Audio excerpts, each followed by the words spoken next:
Oh boy. Oh boy, how are we today? Hello everybody. Hello ZJ13 Goat.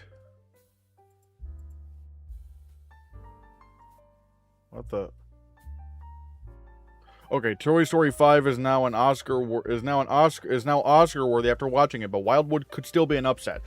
I still have not seen Toy Story 5, but this is obviously this is just going to be kind of like a general kind of, uh stream, the state of the Oscar race kind of thing. But I guess the main thing we could try to talk about is best animated feature, because this is interesting, because I really do feel like Toy Story 5 could still win best animated feature, because it seems to it's like the critic reviews are not as strong as the other Toy Story movies, but more people are saying this one is better than Toy Story 4. So this is interesting. Hello, Green Paradise. Hello, Blue Lab. Hello, Movie Guy. Hi, Movie Guy. I should plan to see Toy Story 5 after hearing some reviews from other YouTubers. I haven't really seen the other four, though. I might try to see Toy Story 4, in the morning. Because tomorrow's Monday, and not only is it Monday, tomorrow is not only Monday, but then again, it's also summer. So it's like the kids could probably still, kids are probably going to be seeing that, but if they still go early enough, maybe, I don't know. It's tough. After hearing some reviews from other YouTubers, I haven't really seen the other four. Well, watch the other four Toy Story movies. Can't we have a compromise? We already know it's getting nominated for original song. What do you mean compromise? I'm not sure what you mean by that. I mean, what? I saw Toy Story 5 yesterday in 3D. I probably won't see it in 3D. I'd probably see it in, 2D, but still. Did you see Artificial was dropped and many studios don't want to touch it, but heard its test screened really badly? I would not be surprised if it test screened really badly, because it's Luca Guadagnino and his movies are just, really not audience friendly at all. Toy Story 5 screenings will probably be packed no matter what. I mean, here's the thing. If it was, during, the school year, and not only that, it was, on, a Monday or some sort of weekday at, 10 a.m., you could probably, the kids would probably not, at least not as many kids would be there. But now that it's summer, that might be a little bit hard. I have seen Toy Story 5. It's good, but it's the weakest of the franchise, sadly. It's not even the best Pixar film. I'm still sticking with Wildwood for best animated feature. Toy Story is very worrying, though. Again, I really think, I still think the fact of the matter is, how I describe it. It's the response for Toy Story 5 is still very strong, and you don't really want to doubt Toy Story. Again, unless the reviews were significantly worse, but this I would not consider significantly worse, because people still do really like it. And again, it does seem like people who weren't that much into Toy Story 4 are liking Toy Story 5 more.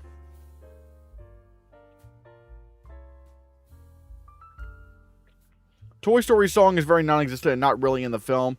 Again, we'll have to see. Have you thought about seeing it super late at night? I don't know, because I'm not gonna lie. I do feel like parents would take their kids to see Toy Story 5 super late at night. So yeah, and plus I'm also trying to keep in mind of Uber times, because I don't want to end up being stuck with.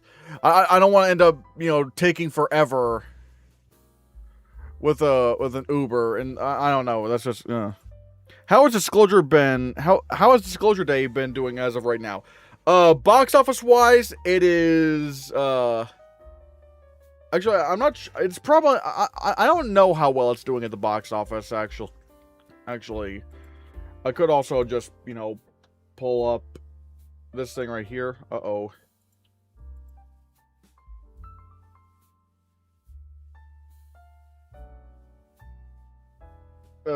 Disclosure Day. One thing I will say is that audiences really don't seem to, like, 6.7 out of 10. Which was 6, 7. But, like, that's bad. That, like, what? Like, audiences hate this movie. Like, at this point, it is dead in Best Picture. It is dead. It's probably only going to get nominated for score. Like, it's so weird how much audiences just hate this movie.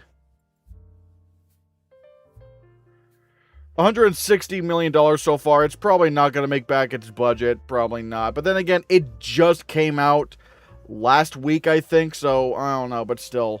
But that's just bad. Like, look at these audience scores. 6.7, 60%, 5.2. What is going on here?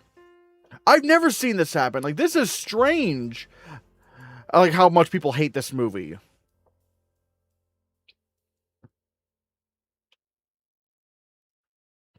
Yeah, Toy Story 5. Meanwhile, Toy Story 5, it's still doing very well. Like, it still has a 3.8 on Letterboxd, a 7.7 on IMDb, 93 on Rotten Tomatoes, or at least for audiences, and, you know, for critics, it's still, like, at 94% with a 7.8 out of 10, so it's, like, still very strong. It's still good enough to win. Again, this is still better reviews than some other Pixar movies, you know, like, or some other Best Animated Feature winners. Like, it's still better reviews than K-Pop Demon Hunter, still better reviews than what was it called, than Encanto. So yeah,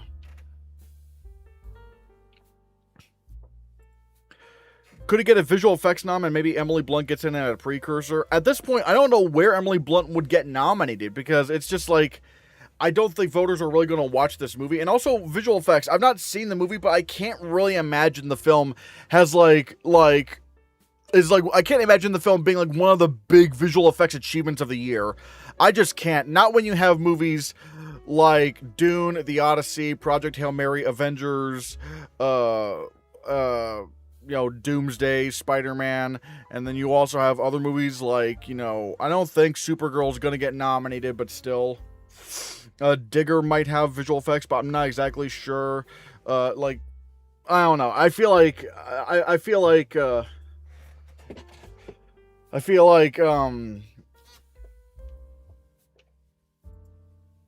don't know.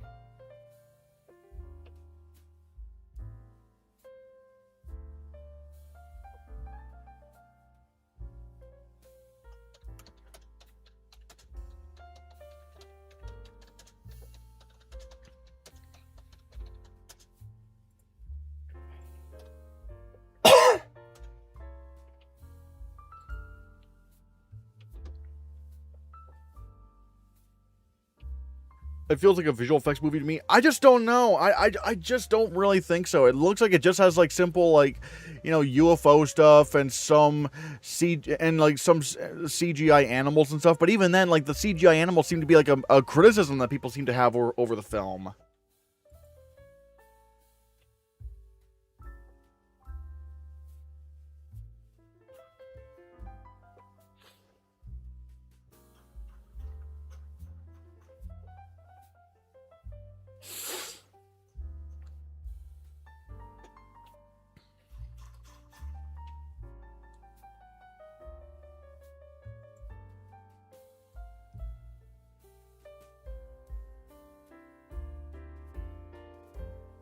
Oh, Annie Rude, thank you for the gold coins.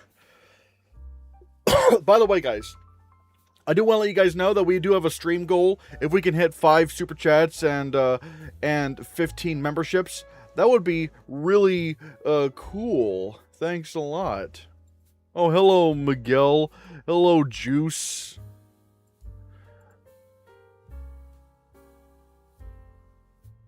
Steven, Emily Blunt is British, so we could take BAFTA into consideration. Maybe she gets the long list mention, but does not get nominated. I just don't know. I just don't think Emily Blunt's going to get nominated for Disclosure Day if the film's not that close to Best Picture. And yeah, she's British, but being British only gets you so far, I feel. And the BAFTAs aren't the biggest fans of Spielberg. They're not really the biggest fans of Spielberg. I mean, they didn't even shortlist Spielberg for Best Director for The Fabelmans, despite the fact that he was potentially win competitive for the Oscar at some point. Oh, okay. Sorry. I think Disclosure Day will just be a score and sound nominee. I think sound might be kind of done. Score is guaranteed because with Disclosure Day, you know,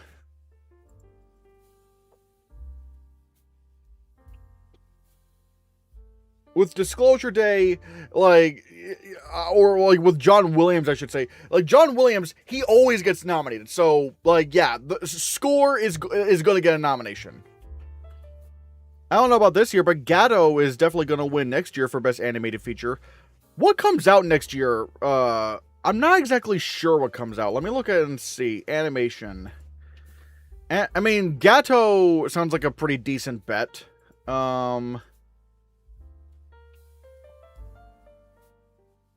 Oh yeah, and also what this like next year, that's gonna be like these are the films that are gonna be competing for the 100th Academy Awards, so that's cool. I don't know, because they got what was it? Gatto has some big competition because it's got Spider-Man Beyond the Spider-Verse, Shrek 5, which I'm not sure if that's going to happen, but Frozen 3, The Simpsons movie 2, but the first one didn't get nominated, so I don't know, and Frozen 2 didn't get nominated. So really, I think it's like Spider-Man Beyond the Spider-Verse that's like its biggest competition. Unless there's like some indie animated movie that just comes out and we don't really see it coming. Score's not guaranteed. That cannot be the lone nom for Disclosure Day. The film needs to have at least one or two more noms. Not when you're talking about John Williams. John Williams, he's like, especially in his later years, he seems to always get in. Look at Indiana Jones and the Dial of Destiny. People didn't even like that score, and he got nominated because he's John Williams. Here, people do like the score for Disclosure Day a lot. They're saying it's one of John Williams' best in years. So it's like, yeah, he can absolutely, like, for Disclosure Day, like, John Williams can easily get a lone nomination for this. He's done it before. That's the thing. He always seems to, even when people seem to doubt it, like, he got in for Indiana Jones and the Dial of Destiny. He got it for Star Wars The Rise of Skywalker. He just always seems to get nominated, like, whenever he has a movie out that year.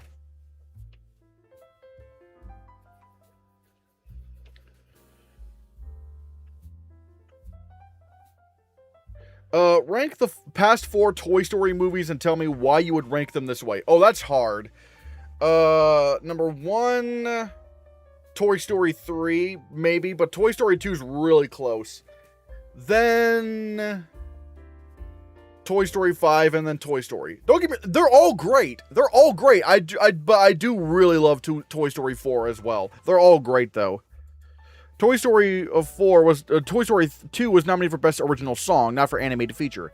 Yeah, but again, it's like, it really depends on, like, obviously, like, if this one is better than Frozen 2, because Frozen 2 did get every nomination, like, previous, like, or at least every precursor. It got the Golden Globe, it got the BAFTA, it got Critics' Choice, and it got the Annie nominations.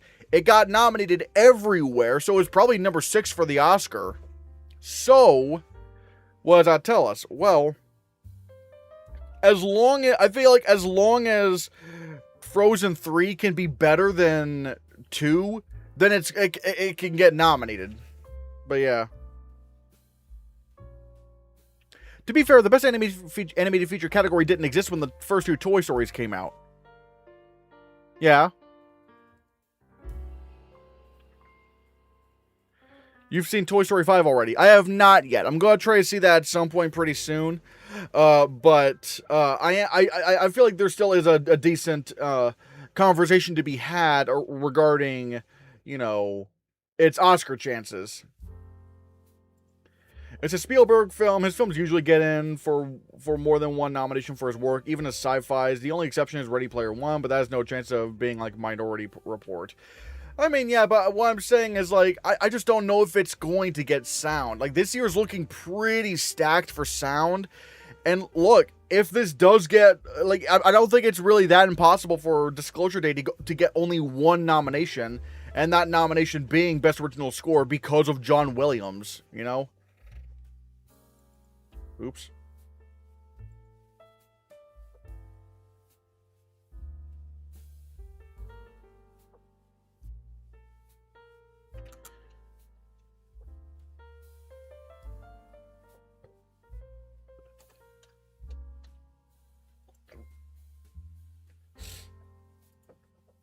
But will Frozen 3 actually be better than Frozen 2? I don't know. Well, that's the thing. This early on, it's like we don't really know what all the competition's going to look like, so we could just maybe assume that Toy Story, that Frozen 3 will get nominated because we don't know what else is coming out. There's Ally by Bong Joon-ho that could get animated feature. Reminder, Parasite won picture. That is true, but also, like, Bong Joon-ho has never really come close to the Oscars, but like before or really since Parasite. Because even, you know, you look at Mickey 17, and that didn't get anywhere near Best Animated Feature. No, or Best Picture, I should say. Like, that didn't get anywhere near.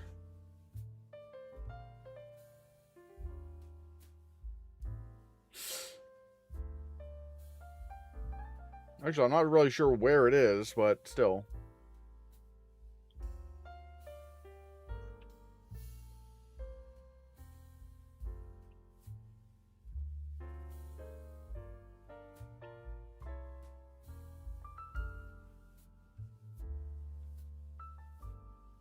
They nominated a film called I Lost My Body for animated feature. Yeah, like the same year that the same ceremony where Toy Story 4 won. Yeah. I left a comment about your most recent film, but let me repeat it. Is Obsession comparable to District 9? Probably not, because if I'm not mistaken, I think one of the producers was one of the producers not Peter Jackson. I guess it's the closest, but also, like, I don't know. It's just really hard to pinpoint something that could be comparable to Obsession. But even then, like, District 9 was a long time ago. A long, long time ago. We'll have more perspective on Best Animated Feature race and the actual contenders to take down Toy Story 5 after the slate of premiere screenings at Annecy over the next week. Wildwood, Raygun. I don't think Raygun is touching Best Animated Feature, to be honest.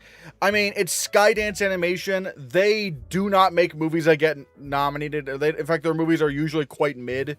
And not only that, there's been rumors of big production issues with that movie. Big production issues with that movie, and that Brad Bird had, like, no control over it.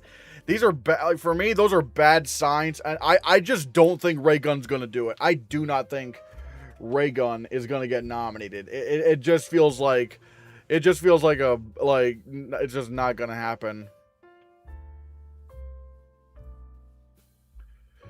I think people are trying to predict Michael due to F1, but that was literally unpredictable. Not only was it unpredictable, but at the very least, people liked F1. That's the one thing people really tend to, like, forget. It's that people liked F1. People, like Michael, again, if Michael were to be nominated for Best Picture, it would crack the top 5 worst reviewed Best Picture nominees in history. Like, for 99 Academy Awards straight, and this is not only the worst reviewed one since the 60s, but also top 5 worst reviewed Best Picture nominees ever. I just can't see that happening. I just cannot see that happening. Hold on. Actually, let me bring up Award Expert so that, you know, we can look at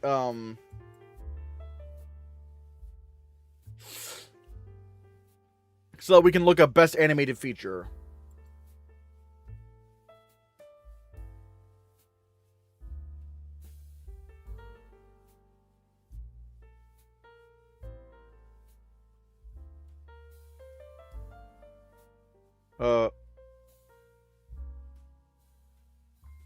Hi, Christian. Hi, Joey Herrera. Hello. I just got an ad for one battle after another. No. Let's see. Shit. Where is it? Come on. Oh, this thing takes forever. I hate it. All right.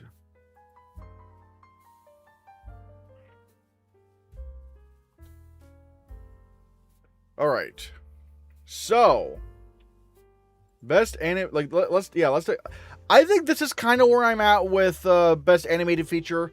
Although, like I said, I'm really looking out for Shaun the Sheep, because Aardman, when they have a home run, they tend to surprise in this category.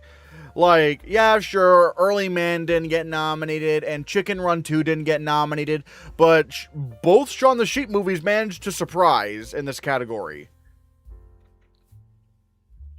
Did you see the trailer for Hexed? I actually did not see the trailer for Hexed. In fact, I might actually, I might actually watch the trailer right now.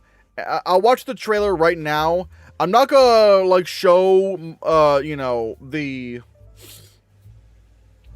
I'm not gonna show the trailer or have the audio be played because I don't want to get copyright striked, but let's just see.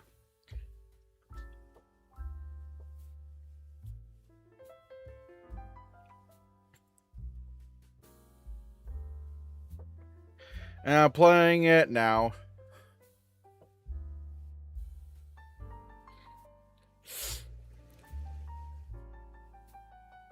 Yeah, it's sort of like a live reaction.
Mm.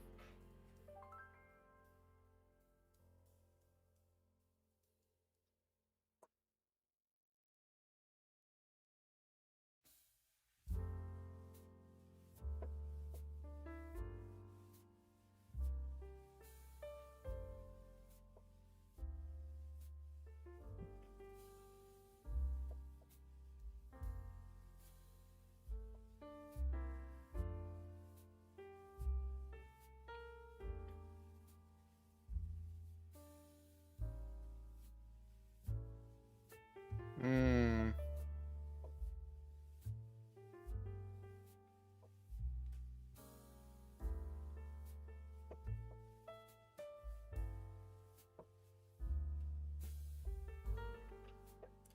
Eh. Eh.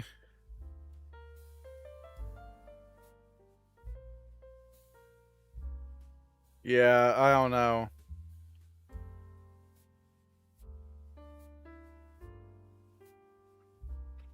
I mean, the fact that this is from one of the directors of Moana 2, that does not give me high hopes. Oh, hello, future ghoul. Hello. How was the trailer? I'm still pretty confident that Hex is not gonna get a Best Animated Feature nomination. Like, what? Like, the trailer doesn't really look all that great. And also, the fact that... Oh, and keep in mind, they replaced this director, but the fact that they had this director in at all concerns me.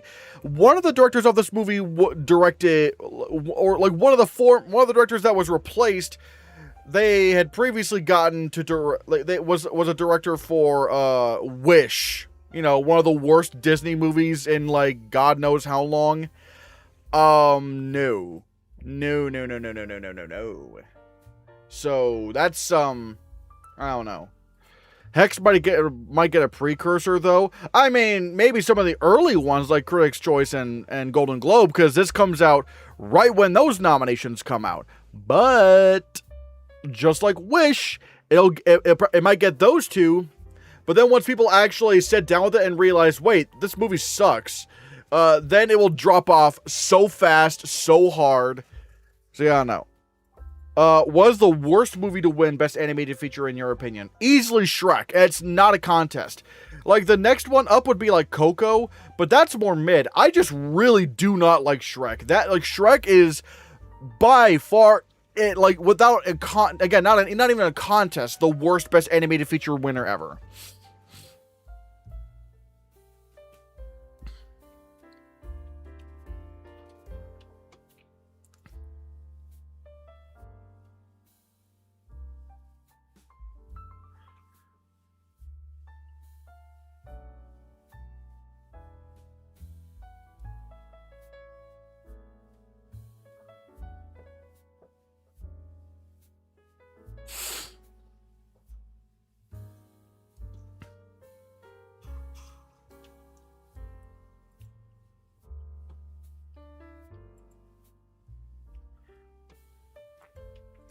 Didn't the critics hate Wish, though, despite it getting nominated at CCSA? Or do you mean Critics' Choice Awards?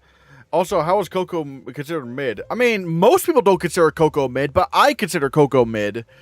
But, like, Wish, I think the reason why Wish got nominated at Critics' Choice and Golden Globe is because, like, it was, kind of fresh in their minds. It's like, oh, wow, I just watched this movie. But then, again, they didn't really know if they were supposed to hate the movie or not. I don't know. Saying Shrek is worse than Brave is crazy. Look, Brave is so underrated. Brave is great. I don't get the hate for Brave. That movie's great. If Wildwood wins the Golden Globe and BAFTA like Brave and The Boy and the Heron did, it could win the Oscar too. Yeah. If I'm not mistaken, Golden Globe and BAFTA combo is like unbeatable.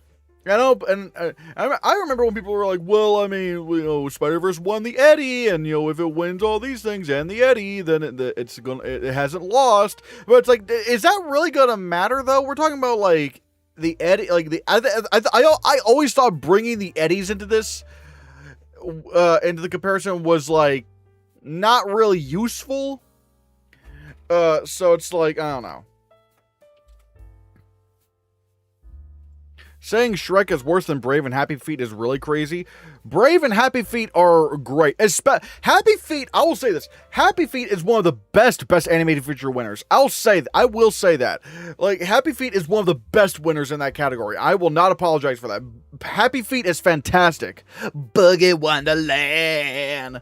Like the way that, oh my god, that Boogie Wonderland sequence is so incredible. I love that. Why'd you not like Coco so much? Did you think you were gonna like it before you saw it? I mean, yeah, I was expecting to like it, but, like, ultimately what it came down to is I thought Coco was very, the comedy in Coco was very unfunny. I thought its story was very formulaic, like, uh-oh, the family doesn't like music, but he does, so that creates problems. I'm like, I'm so sick of hearing that story, and I hated the plot twist villain. It was really stupid. It's like, oh my god. And I hated the dog. The dog was really annoying in the movie. I wanted them to put the dog down.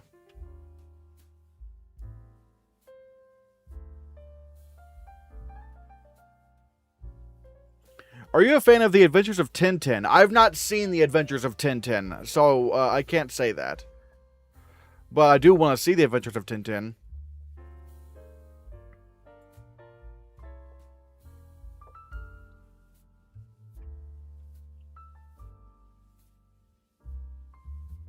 By the way, guys, like I said, if you want to help support the channel, we got a super chat goal and we got a membership goal. Can we hit 5 super chats? Can we hit 15 memberships? I want to try to make sure this is. I want to try to make sure we hit our goals this month. So yeah.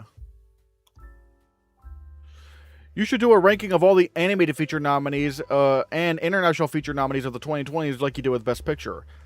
I could probably do one for the animated feature nominees.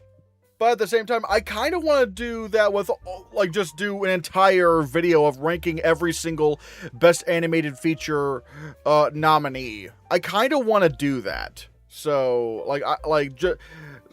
yeah.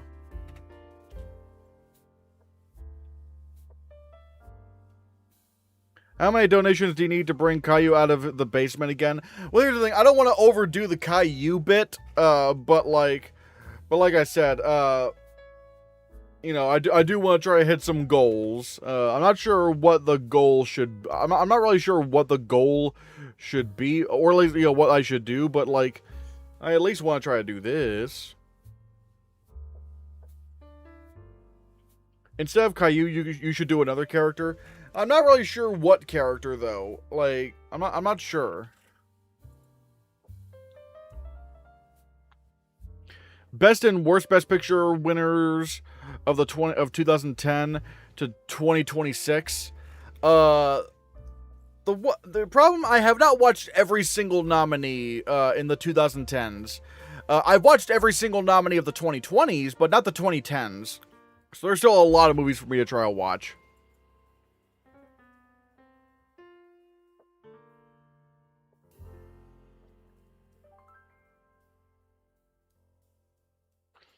Here's my crazy prediction. Obsession will be the first film since Oxbow Incident to be nominated for Best Picture and only Best Picture.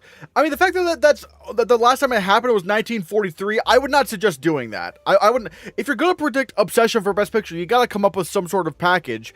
And original screenplay and lead actress, I feel like would have to get nominated if Obsession gets nominated for Best Picture. Like, that would just have to happen. You have to put in original screenplay and Best Actress at that point. Or supporting actress, wherever they put in Indy Navarrete. If Indy Navarrete is campaigned in lead, do you think she could win the Comedy Globe for Best Actress? I'm not really... That depends on the competition, because again, we don't really know what the rest of the competition looks like right now. So that's really, really hard to say. I can't quite say that. I don't know. It just heavily depends on the competition.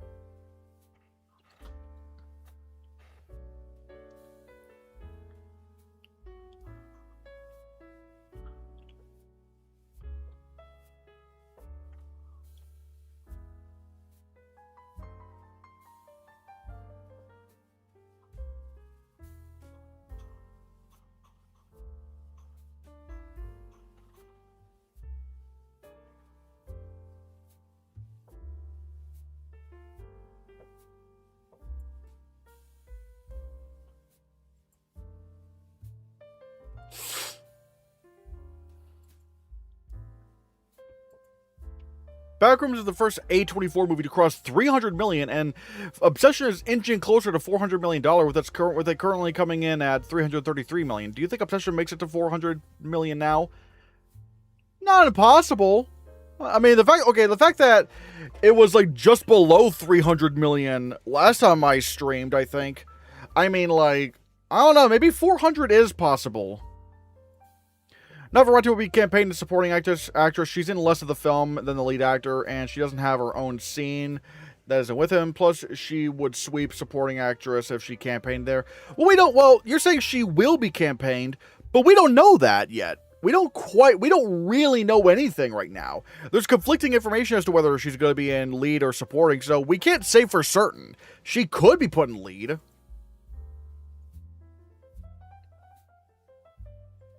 It's going to be tricky for maybe both a nom and a win if Navarrete campaigns in supporting actress. That's what I'm saying. It's like, I don't know. I feel like I could see her, like, if they put her in lead and she's in comedy actress at the Golden Globes, I could maybe see her winning that.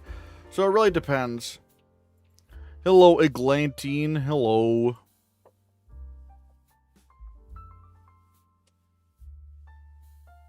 It makes more sense than lead. I mean, well, it makes sense for Lakeith Stanfield to be in lead actor, yet the Oscars nominated him as supporting actor. So it's like, it doesn't really matter what makes sense right now. It's like, if it's close, if something like this is this close, then, like, you know, we can't say for absolute certainty whether she will be nominated or campaign in lead or supporting.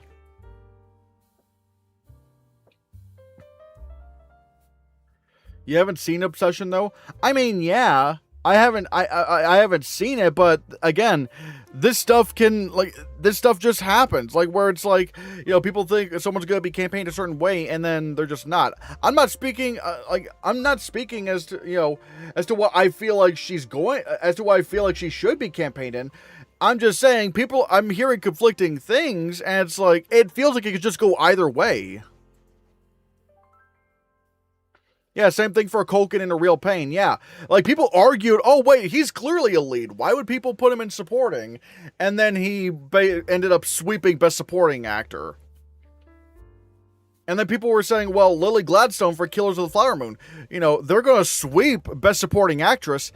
And then they ended up being campaigned in Lead Actress.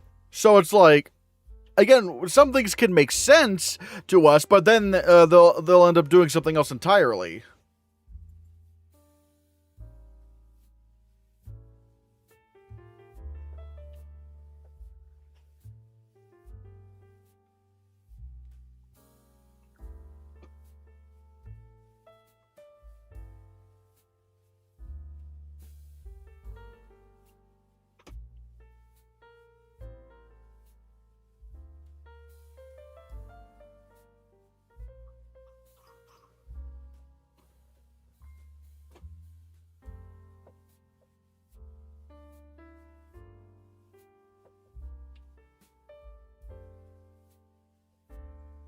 If Culkin was in lead, do you think he would win? Probably not, no. Not when you have, like, so many actors that are in Best Picture, like, especially the ones that are, like, that were really win competitive, like Adrian Brody and Timothée Chalamet. I just don't think Kieran Culkin could stand up to those two. Like, you could do that for supporting actor, but it's really hard to do that as a lead actor. It's really hard to do that as a lead actor.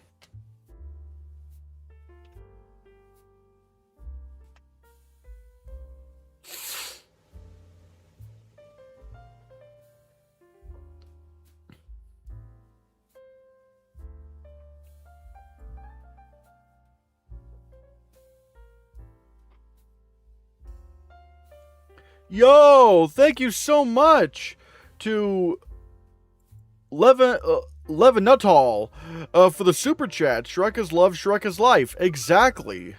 Everyone, if you are a member, if you're a channel member, and also if you're new here, what we like to do for people who gift super chats or gift memberships. If you don't know, you can also gift memberships if you already have a membership.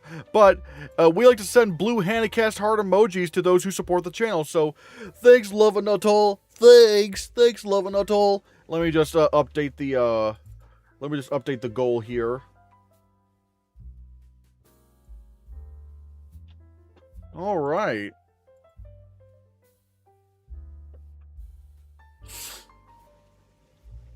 So we are... whoa, Juice! Thank you for becoming a member! Everybody, give Juice some blue Hannahcast heart emojis. Thanks, Juice. Thanks, Juice.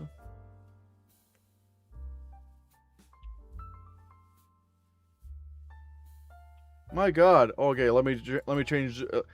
let me update the goal here.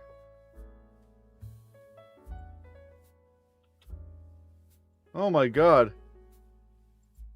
Do you have to be a member to gift a super chat and or a membership? I don't believe so. I think you can be, like, I think, like, it doesn't really matter if you're a member or, not a member. I think you could still, gift memberships regardless.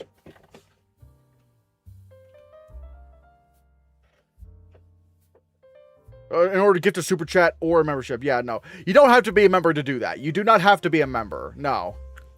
You can just do whatever. And thank you for the pickle emoji.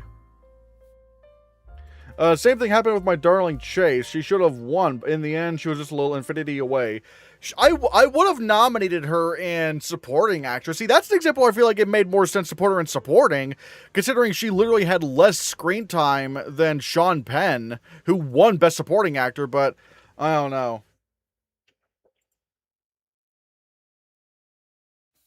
But off topic, dream vacation spot. I would like to visit LA.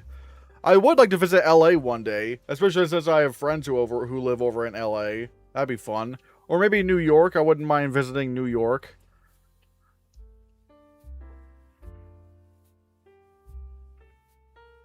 How much screen time did Infinity even have? I'm not sure. Skibblebopper, hello. I recognize you, and I recognize Juice. Hello. But yeah, like... Ooh. Mainland was talking about my comment on Navarrete. Oh, okay.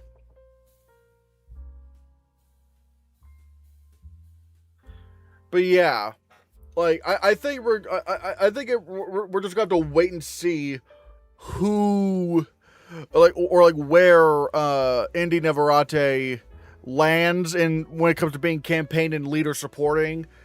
So yeah, if you could add another category for animated films, what would it be? What do you mean another category for animated films, or just or like?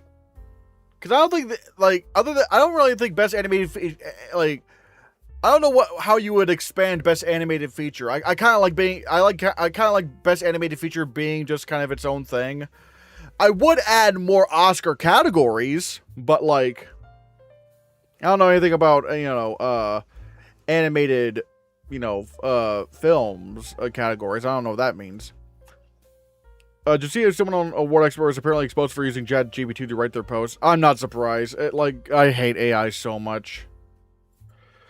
Any other Oscar updates? Not really too much. We're kind of mainly talking about, seeing if Toy Story 5 could win Best Animated Feature, and like I said, we're trying to. And all while doing so, we're trying to get some super chats and memberships. Hopefully, if we can meet the goals, that'd be great. But that's kind of what we're mainly doing today. But yeah. But again, obviously the main topic is best animated feature. But at the same time, at the same time, I feel like. No, at the same time, it's also just general Oscar discussions, whatever you want to bring up. So yeah. What if we had best direction for an animated film? This might be a bit disrespectful, but I kind of have this thing in my mind. I don't know if we need that, because that's kind of what best animated feature is for, because the director already wins the award for that. So I don't, and plus, like when it comes to best director, animated film directors can get nominated. It's just that they don't get nominated. So that's a little bit hard to say. Voice acting category. I know Tom Hanks hated that idea, but like no voice actors are going to win and lead in supporting or acting anytime soon. Well, that's the problem. I feel like it should be hard to win an Oscar. I kind of do agree with Tom Hanks. It's like, if you're good enough, you should be nominated for best actor or best or really any of the acting categories. It's just it hasn't really quite happened yet, and so yeah, I don't know. I feel like I feel like it should be hard to win an Oscar. This shouldn't be about just give an Oscar to anybody. I feel like the sentiment is there, but I feel like considering and what was it, like voice actors are already eligible for acting Oscars. I think really it's just kind of up to the voters to decide like if they feel like they're one of the best performances of the year.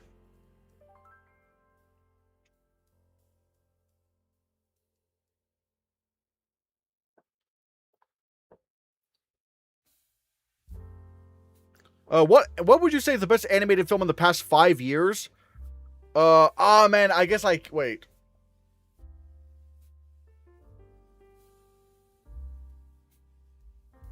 So I guess I can't say Soul, because Soul is just right outside of that. If I'm not mistaken, I think Soul is right outside of that 5-year mark. So I can't do Soul, even though Soul is genuinely phenomenal. I guess I'd probably say Spider-Man Across the Spider-Verse. Like, that film was fantastic, man. It was so good. Eddie Murphy got nominated for Shrek at BAFTA. I would not have... I honestly would not have nominated Eddie Murphy for Shrek. There are some voiceover performances I'd probably nominate. Like, Robin Williams for Aladdin. I mean, yeah, but like, I don't know. Eddie Murphy for Shrek. I mean, granted, I don't like Shrek. I don't really care for a lot of Shrek, and Eddie Murphy as Donkey didn't really do much for me, especially since I know I've seen better performances from Eddie Murphy. So, but I don't know. Are there any Razzie noms for this year? That won't happen until next year, because they kind of align things around closer to when the Oscars are. But the Razzies, we're not gonna know until closer to award season. Even though the Razzies are kind of hacks, so it's like, they only nominate what's like popular and bad. They don't really look at what's like actually worse. Look.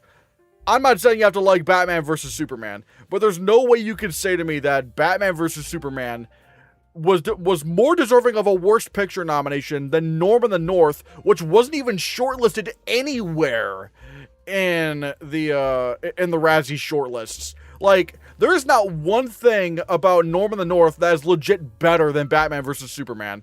That is just ridiculous. That was ridiculous.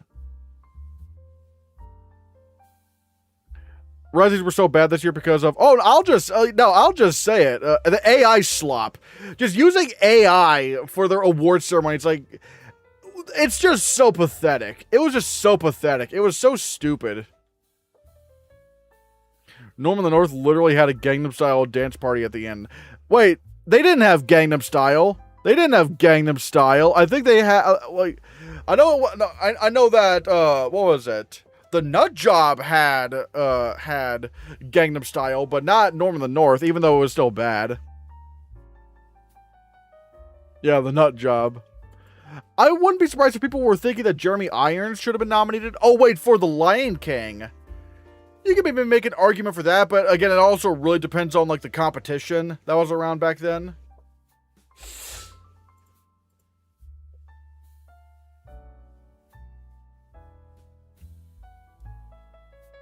Hey, now, Christian, catch you on the next one. Bye, AJ. Bye. Bye, AJ. But let's see. I believe there are 4 occasions in which a supporting nominee had more screen time than a lead nominee. Peyton Place, I Never Sang for My Father, The Godfather, and Carol. So yeah, that doesn't really make a lot of sense to me. If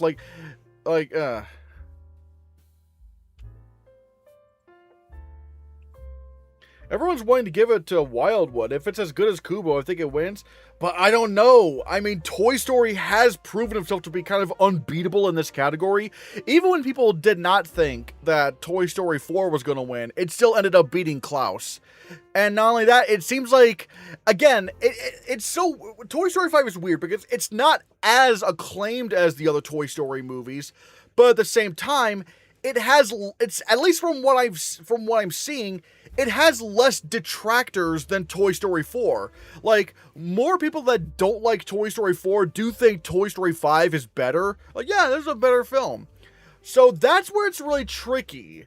Because, and I feel like, as long as it's more agreeable than Toy Story 4, I feel like if it does turn out that it's more agreeable than Toy Story 4, like, less people don't like it than Toy Story 4, then I feel like Toy Story 5 could still win.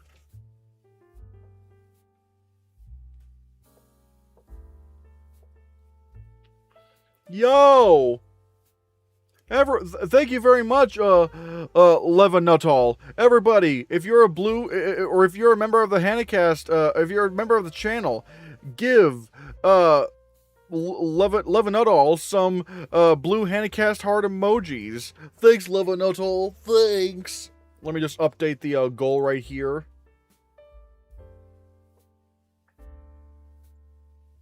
I need to figure out if there's a way to make this automated for YouTube. But let's see. Super chat to remind everyone that Teenage Mutant Ninja Turtles Mutant Mayhem was robbed of a Best Animated Feature nomination. I completely agree. That was in my top 10 films of 2023, and the fact that that didn't get nominated is insane to me. That was insane. And, oh my God.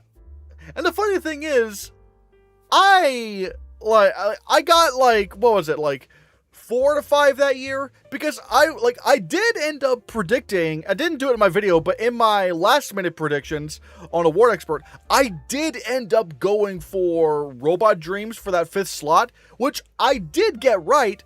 I just thought that Ninja Turtles would get in over Elemental, because I was like, surely they're not gonna nominate one of the worst reviewed Pixar films ever. And then they did, which is really stupid, because Ninja Turtles was way better than Elemental in every single regard. That was just, oh god, that was just ridiculous. I hated that. I hated that Elemental got in over Ninja Turtles. That was so stupid. TMNT only got CCA. It lost the only televised award to Spider-Verse 2. Well, it also got the Annie Award. It got the Annie Award nomination for Best Animated Feature, and it got PGA. So, like, it got a few nominations. Now, granted, PGA also didn't nominate Robot Dreams, and they didn't nominate, I don't think they nominated Nimona, which is very strange. And, PGA does only really nominate big American blockbusters. But still, it's like, TMNT did show some, like, or, did get some nominations. Oh god, and I just remembered. TMNT didn't get nominated at the Golden Globes, and yet Wish and Super Mario Brothers got nominated. Oh my fucking god. Oh my god. What were the Globes thinking? What were the Globes thinking that year? What? Like, they didn't nominate Nimona or Ninja Turtles, and yet they nominated fucking Mario and Elemental and Wish. I hate it. Oh my god, that was so stupid. I hated that. Remember for the 21-22 Razzies, they nominated Kid and Bruce Willis for an announcement of his after the announcement of his dementia diagnosis. If I'm not mistaken, didn't the dementia diagnosis come in? I don't think it came in before the Razzie nominations. I think it came very soon after the Razzie nominations, and people were like, "Hey, this is really, really bad taste." Wish was so ass. It was ass. And oh my god. It's genuinely one of the worst Disney films. Honestly, I might even say that it's one of the worst Disney movies of the 21st century that I've seen, at least. Obviously, I've not seen all of them, so I can't say for sure. But, oh my god, that movie was bad. Like, one of the 21st century. Not ever, but the 21st century, at least. You do realize if Super Mario Bros. Song got in, it probably was going to get an animated feature nominated at the Golden Globes. Here's the thing. I don't mind Peaches getting original song nomination, because that song was kind of a banger. I don't mind it getting a song nomination, but Best Animated Feature is an absolutely stupid nomination for that movie, because it was mid. It did not deserve Best Animated Feature at the Golden Globes. Luckily, the Oscars had some sense and didn't nominate it, and apparently even at the Annies, they only nominated, like, the film for one award, which was for Jack Black for Best Voiceover Performance, which, even I'll say, I don't know if it deserved to only get one nomination at the Annies, because, like, I mean, yeah, the movie's writing was very mid, but, like, the movie looked beautiful. It was a very gorgeous looking Mario movie. It's just bad writing that held it back, in my opinion. Not gonna lie, Home on the Range is underrated. Oh, Home on the Range. Oh, ugh, oh. Hex is gonna be the next Wish. I can't imagine. I don't think it looks good. I cannot imagine how it would be worse than Wish. I genuinely cannot imagine how it would be worse. I did like Peaches also, and the movie does have excellent animation. Yeah, it looks beautiful, and that song is great, and Jack Black as Bowser is really funny, but everything else, like the story is formulaic. I know people are saying, well, what, you're going into a Mario movie for, for a deep story? It's like, I don't know. The Lego movie managed to make a deep story that was also very funny and entertaining, and just overall just a very great movie. Like, I really hate that argument where people are like, well, it's for kids. It's for kids. Like, or it's Mario. What were you expecting? It's like, I was expecting something good. Like, you can make something good and based off of something that doesn't have a lot of substance. The Lego Movie is like the most obvious cash grab movie ever made, and yet it's arguably one of the best animated films of the 2010s. People were pissed that it didn't get nominated for Best Animated Feature. So, like, I don't want to hear anyone say, well, it's Mario, what were you expecting? It's like, a good movie. That's what I was expecting.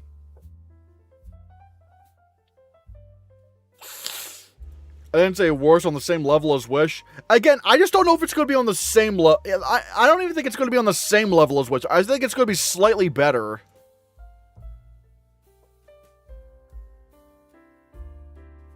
I saw Toy Story 5 and it's a good movie. That's what I'm hearing from a lot of people. I'm hearing from a lot of people that Toy Story 5 is good. And not only good, but better than... But some people are... Again, the people that don't like Toy Story 4 do like Toy Story 5. So that's interesting to me. That's what really makes me think, Home on the Range having Roseanne Barr, Cuba Gooding Jr., and Randy Quaid is so... Oh, no. Oh, I forgot they were in that movie. Oh, no. Oh, no, no, no. The Lego Movie snub still hurts. It hurts real bad. It was supposed to fucking win. It won almost everywhere else. I'm okay. It didn't win the Annie Award, and it didn't win the Golden Globe, which weirdly enough, at both those ceremonies, it lost to How to Train Your Dragon 2. So it's like, the fact that it did, but like, it won the Critics' Choice Award, it won the BAFTA, it won PGA, it won almost everywhere for Best Animated Feature, only to not get nominated at the Oscars, and then, just even instead of How to Train Your Dragon 2 winning the Oscar, it went to Big Hero 6? Like, what? That is like one of the most bizarre Best Animated Feature wins I've ever seen. I don't think anyone saw that coming. Because it's like, that was just not winning any... It didn't win shit. Like, what? Alameda Slim is my husband. Who's Alameda Slim? I still think Toy Story 4 is better than 5, in my opinion. Brother Bear is underrated. I don't really like Brother Bear. I like parts of it. When it's focused on the people, I think it's really cool. But once they turn to bears and the bears start talking, that's when it kind of becomes stupid, in my opinion. But still. Remember when Kenneth Branagh's Death on the Nile had controversy surrounding Gal Gadot, Russell Brand, Letitia Wright, and Armie Hammer? It was so traumatic that the follow-up only had 3 known faces. Yeah, that was just crazy. That was just crazy how that happens. Like, god damn, man. Oh. Big Hero 6 sucks so fucking hard. I don't think it sucks. I thought it was fine. But for a Best Animated Feature winner, was like, no. I don't think it... No, absolutely not. It did not deserve Best Animated Feature. Again, not when... Like, it's already criminal enough that like, the Lego Movie did not even get nominated. But the fact that, like, just anything, like, okay, granted, I've not seen Box Trolls, and I've not seen Song of the Sea, so I can't, and I've not seen The Tale of the Princess Kaguya. But I have seen How to Train Your Dragon 2, and I thought that was better than Big Hero 6, by a significant margin at least. Reminder that Rudy Giuliani won a Razzie for Borat. Deservedly so. From Home on the Range, the greatest movie of all time. No! Oh, no! No! The SpongeBob movie is better than Home on the Range. The SpongeBob SquarePants movie is better than most animated movies, to be honest, in my opinion.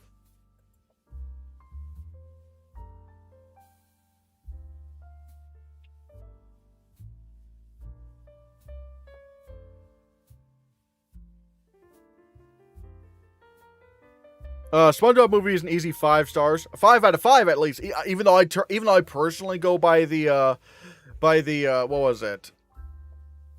Like the 0 to 10 scale. I'll give it like a 10 out of 10.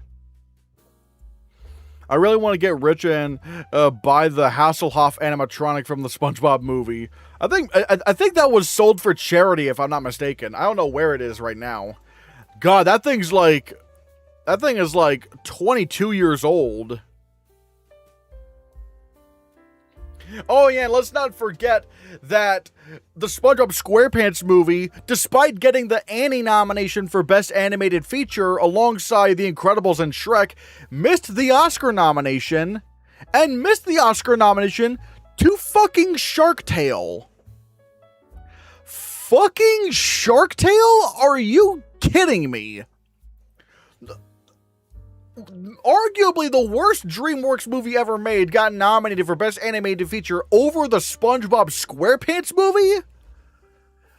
Absolutely not. What are we doing? It's really crazy because, like, the reviews for Shark Tale aren't even good. So it's like, why did it get nominated to begin with? I think really the reason why it didn't get nominated was why SpongeBob didn't get nominated was because the Oscars, sort of like Lego and Ninja Turtles, they didn't want to nominate a movie called the SpongeBob SquarePants movie for Best Animated Feature because they thought that they would lose all the aura, even though Shark Tale is so much fucking worse than most of the nominees.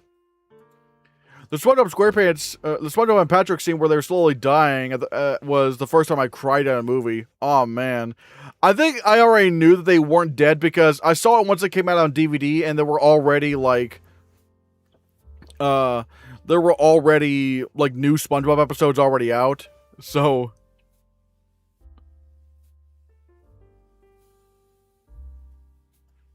Are you a fan of Back at the Barnyard? Are you talking about the TV show Back at the Barnyard or the movie which is just called Barnyard? Because I do like I haven't seen Back at the Barnyard in a while, but I don't remember liking Barnyard that much. I thought it was very strange, even though there was admittedly some effort in there, but I don't know.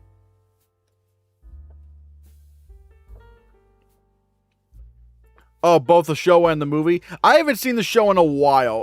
But again, I don't remember liking the movie all that much. But its heart was in the right place, I guess.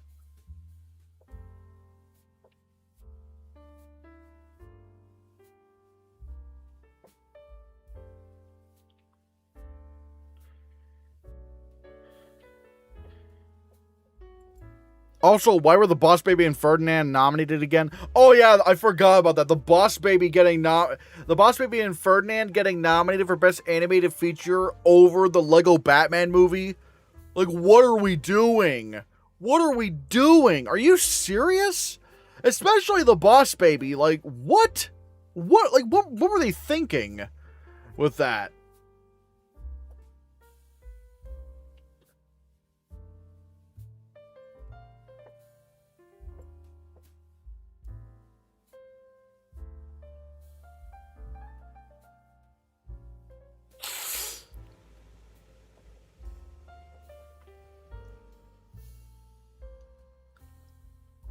Otis from Barnyard only had udders because the creator thought kids watching it would be too stupid to know that it was a cow.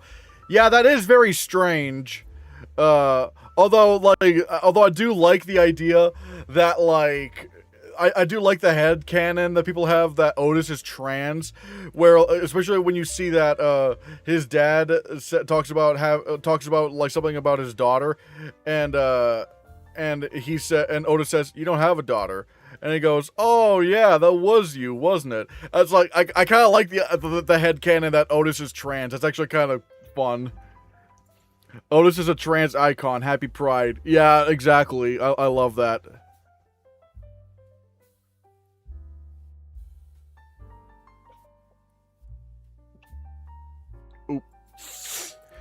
Have you seen any of these versions of A Star is Born? 1937, 1954, 1976, and the 2018. I saw the 1954 one with Judy Garland. I remember liking it quite a bit.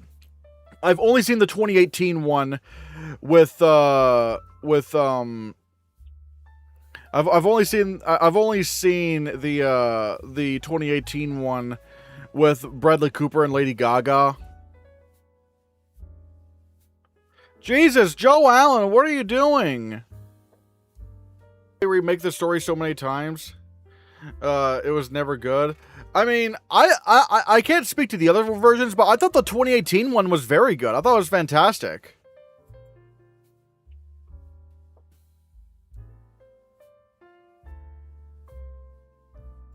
Both the SpongeBob movie and Home on the Range have the same Go Save the World story because I personally find it funny and has the charm. All right.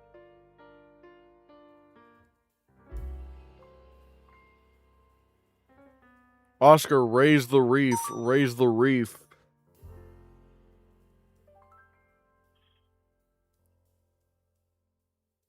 I'm trying to remember.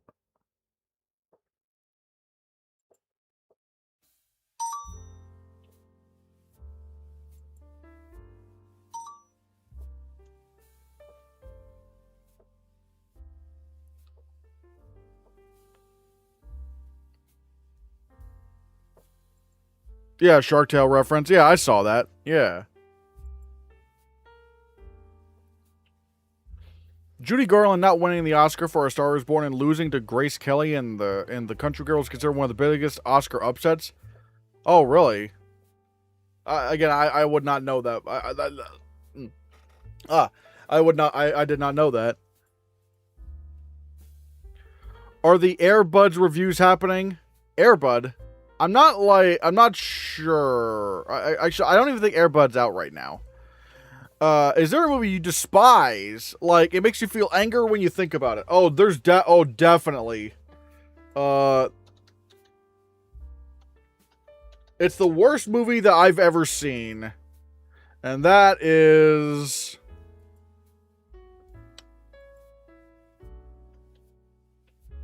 Unplanned. Which was this really despicable, like, it was this really despicable,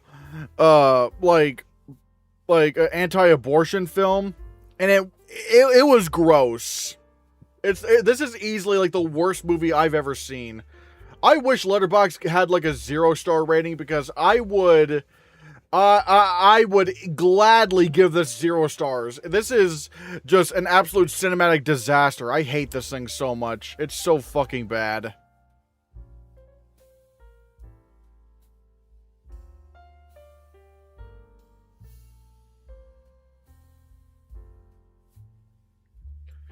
Have you seen Melania? Oh my god, I have not seen Melania yet. I need to see that, though, because it looks so bad. I'm not going to pay to see it, but, you know, I'll try to see it.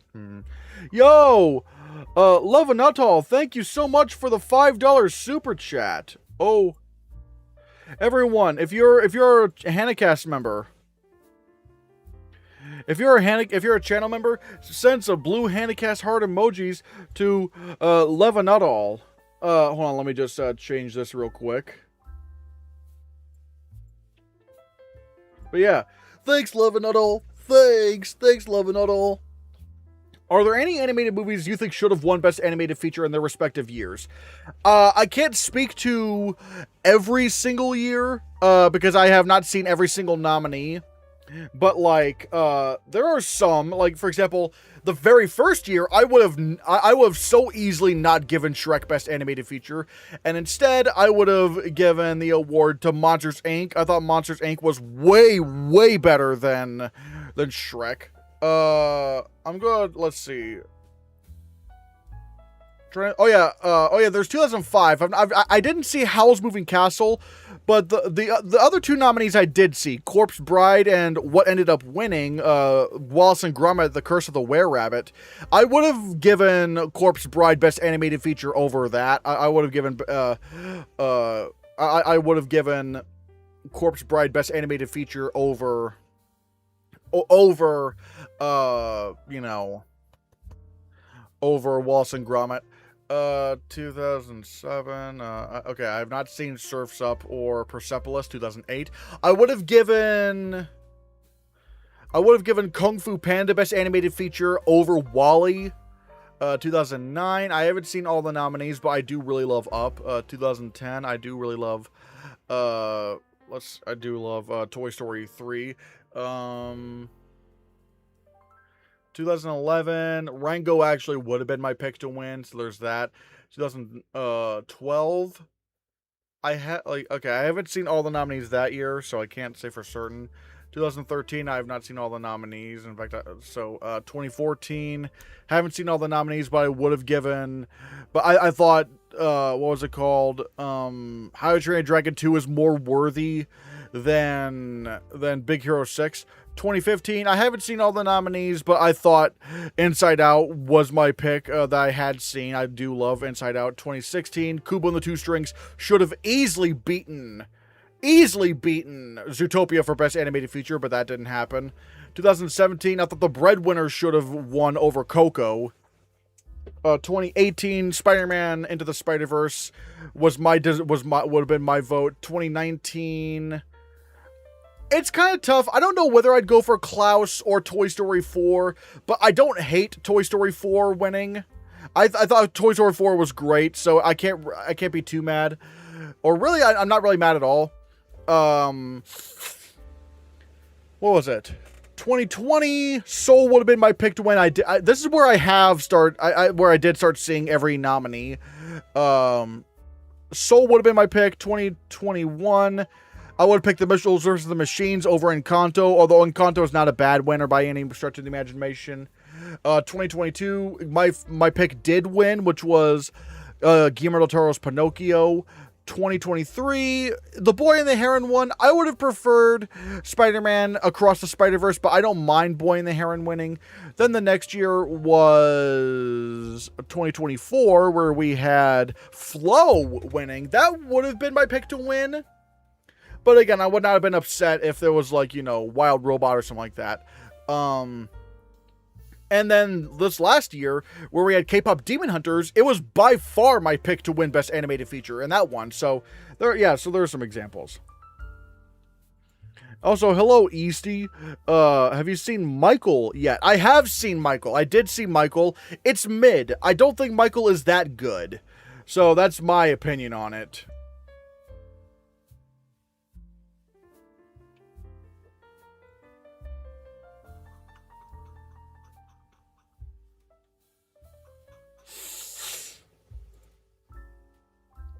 Have you seen Loving Vincent? I've not seen that yet, so I can't say.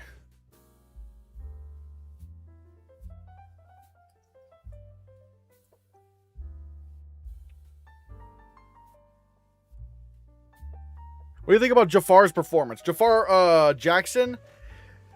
See, it's really tough because, he's not bad, and he does do a good job at, the singing and the dancing, but he doesn't do a lot of the acting, or at least he's not doing a lot that requires a lot out of an acting performance. He doesn't have, big emotional scenes.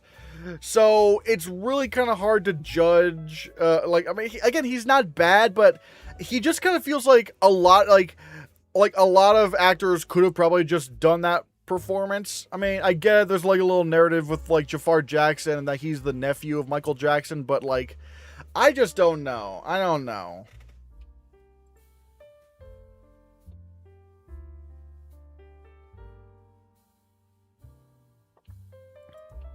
Speaking of Judy Garland, this and her nomination for Judgment at Nuremberg lost to Rita Moreno, were her only 2 Oscar noms that she got.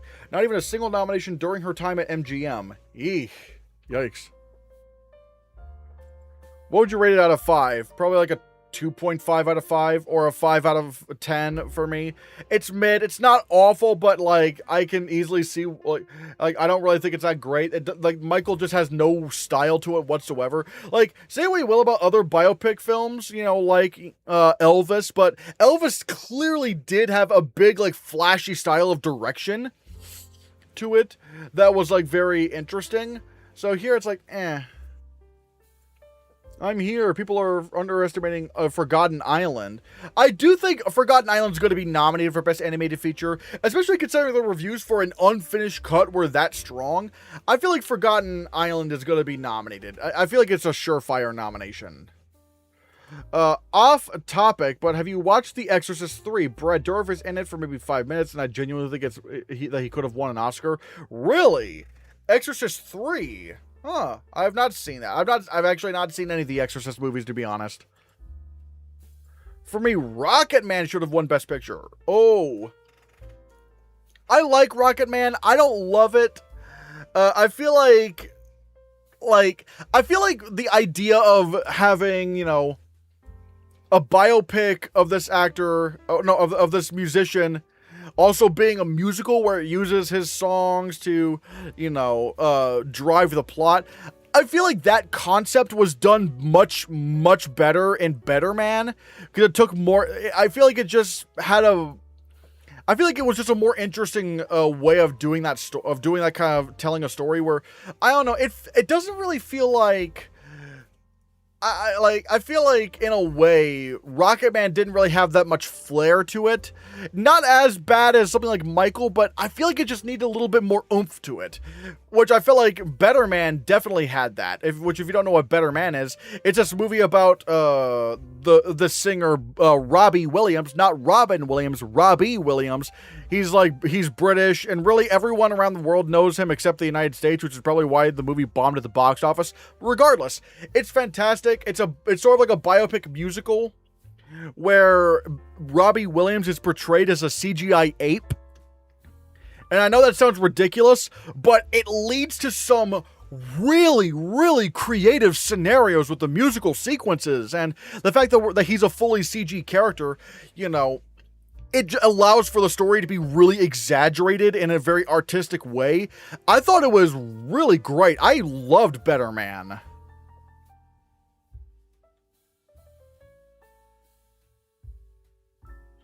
Have you seen The Big Lebowski? I know he's only in it for like 2 or 3 minutes, but I think I would have given an Oscar nomination to John Turturro.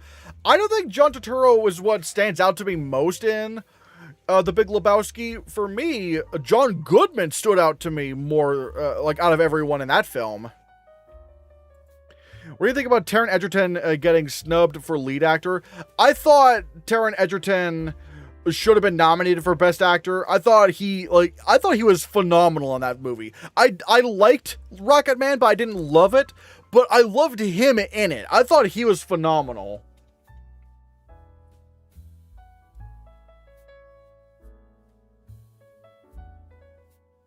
Also, yeah, I just realized Annecy Film Festival. Oh, maybe I could do some live streams talking about what's been going on at Annecy, or members videos. I think Sausage Party was so ass. Sausage Party is so strange, because I remember when the movie came out, the critics were like, man, this movie's actually really funny. And then it felt like, and even audiences really liked it when it initially came out. Because I remember audiences were eating up that movie. But it's like once it hit home release, people just hated it so much. I've never seen a drop off that fast. Where when the movie was in theaters, everyone was really hyping it up. And this wasn't just the critics. I remember audiences were really getting into that film. But for some reason, once it came out like on streaming and stuff like that after theaters, it's like everyone hated it. And I'm not even like a defender of the film. I don't think it's that great, but I can't explain it. I don't know what happened to that film once it hit streaming.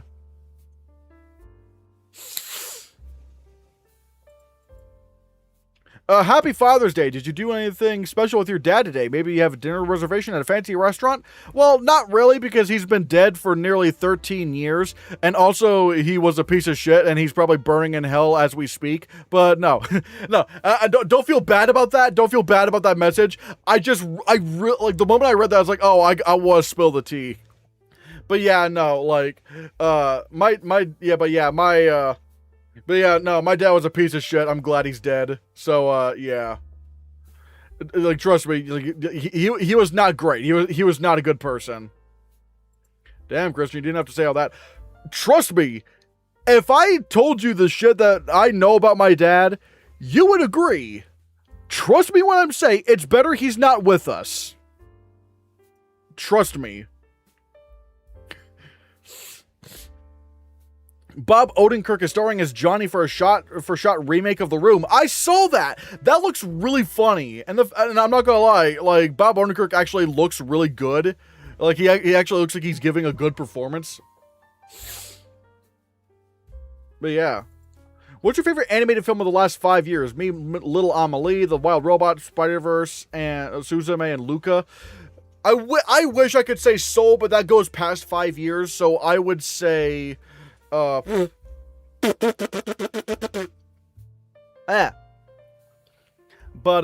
I would say for me it's easily Spider-Man Across the Spider-Verse.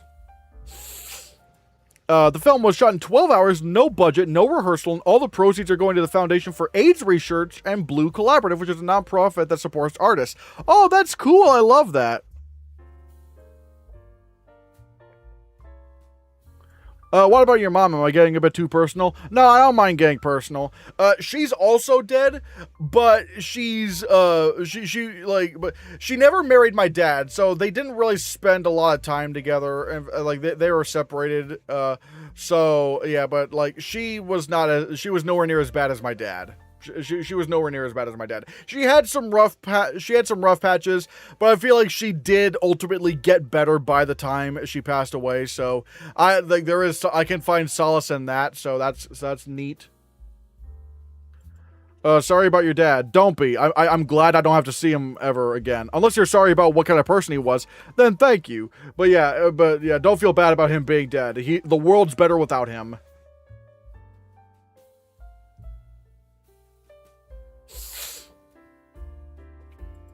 I saw Soul for the first time last week. I thought it was okay, nothing too special. I disagree. I think Soul is one of Pixar's best films. Like, the way music is just used to show, like, you know, like what life is, and oh my god, like it's not even like the, you know, like the big grand secret of life. It's just like, you know, it's just life, like just the simplicities of life are worth living for. And I really thought, like, I thought it was like a perfect film for 2020. I thought it was fantastic. In my opinion, it's like the 4th best Pixar movie, and I mean that. Like, it's incredible. I love it. Oh yeah, I really like Soul as well. I love Soul.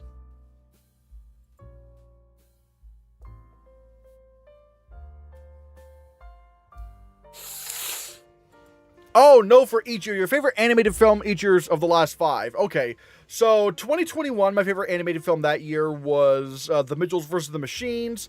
2022, it was Guillermo del Toro's Pinocchio. 2023, it was Spider-Man Across the Spider-Verse. 2024 was Flow, and then 2025 was K-pop Demon Hunters. Run, like run,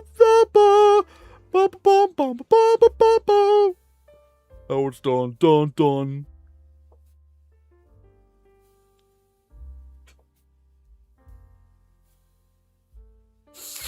Have you seen Goat? I have not seen Goat.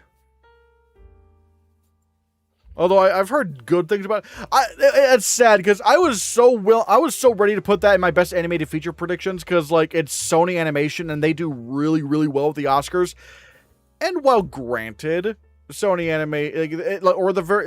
Goat was not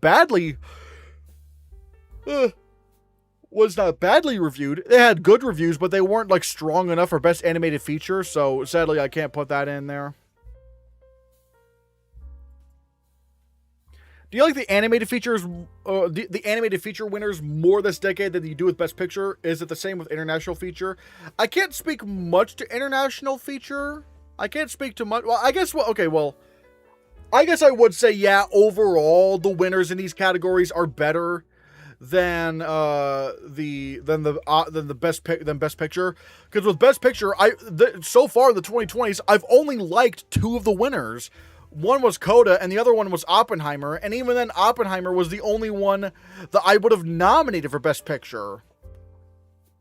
It's just crazy. I don't know what it is with, whereas with, with Best Animated Feature, all of the winners have been great. And even with, Best International Feature, the worst one was probably, the worst international feature winner this decade was probably Another Round, but even then I thought that was fine. I thought that was decent. So it's so weird. What films do you think will get in picture at the Astros mid-season awards? I have no idea. I'm pretty sure Obsession is going to dominate. Obsession's definitely going to dominate. Project Hail Mary is going to dominate. I really feel like people might be underestimating The Devil Wears Prada 2. I think that might get in. I think it might be too... Is it too late for Toy Story 5? I'm not sure if it's too late for Toy Story 5.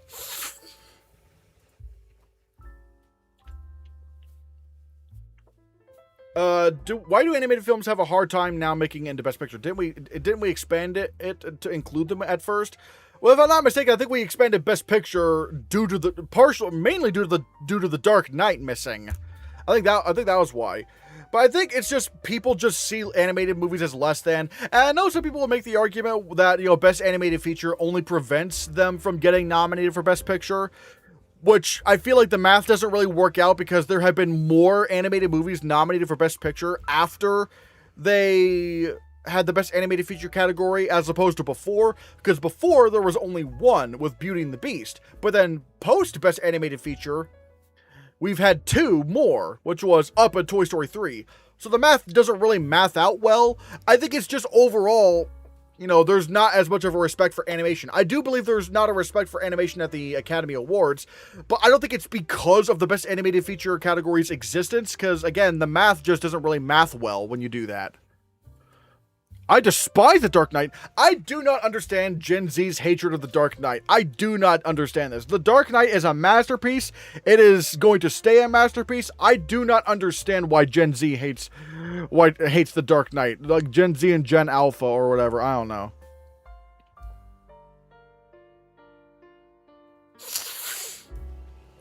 I hope Obsession wins the Box Office Achievement Globe. That movie is the box office achievement of the year, and it will be one of Curry Barker's only chances to get a televised speech. I don't really care about the whole speech thing, and also I just don't really care about the Box Office Achievement Golden Globe Award because it's a category that means nothing because it's really just a category about how much money you made, and it's like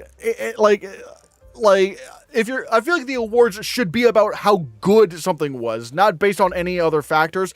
Again, unless we're talking about someone like Mel Gibson, who's a piece of shit and really should not be getting any kind of honors.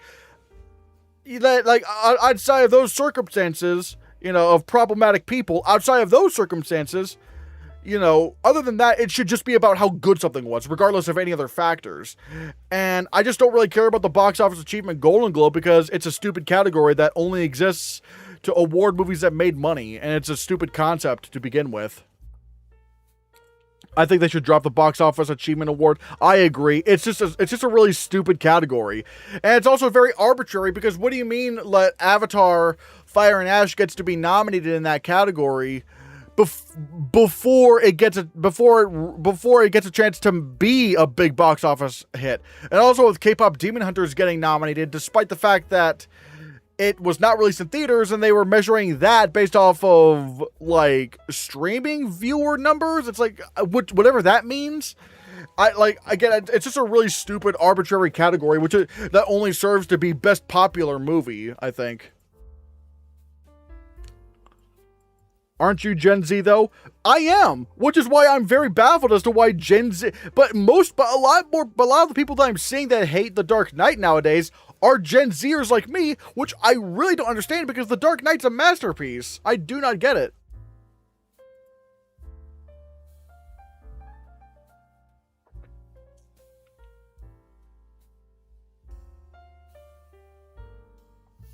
Also, Roman Polanski. Oh, yeah. Remember? Oh, my God. I don't know what Twitter account this was. I remember. I think it was this year where some Twitter account made a list of the worst best picture, or the worst Oscar wins of the 21st century. And they had some really stupid ones. I think one of them was Suicide Squad for best makeup, even though I feel like it deserved the award for best makeup because it's not best movie with makeup, it's best makeup. Regardless, they also had one of the entries in there be Chicago for best picture. They said that was one of the worst wins of the 21st century in terms of the Oscars. They had Chicago is fantastic. I think Chicago was a fantastic Best Picture winner. But they had that in the list and not the Best Director winner of that same year, which was Roman Polanski for The Pianist. What were they what? You're going to call Chicago winning Best Picture one of the worst wins of the 21st century, and yet giving a pedophile the Oscar, despite the fact that everyone knew he was a pedophile, and that he was convicted of being a pedophile, and couldn't enter the United States and accept the award because he was convicted of being a pedophile, lest he get arrested, and they still gave him the award for Best Director, which is insane to me. Mel Gibson won his Oscars for Braveheart before he became a piece of shit. I mean, yeah, that's where I will go. Okay, you can make an argument for that, but I'm saying like after we know someone, yeah. The Dark Knight is a masterpiece, but The Dark Knight Rises is a master's piece. I'm not sure what you mean by that, but I do love The Dark Knight Rises. I think the Dark Knight Rises is pretty fantastic. Didn't they give him a standing ovation? Oh, Roman Polanski? I would not be surprised. I would not be surprised.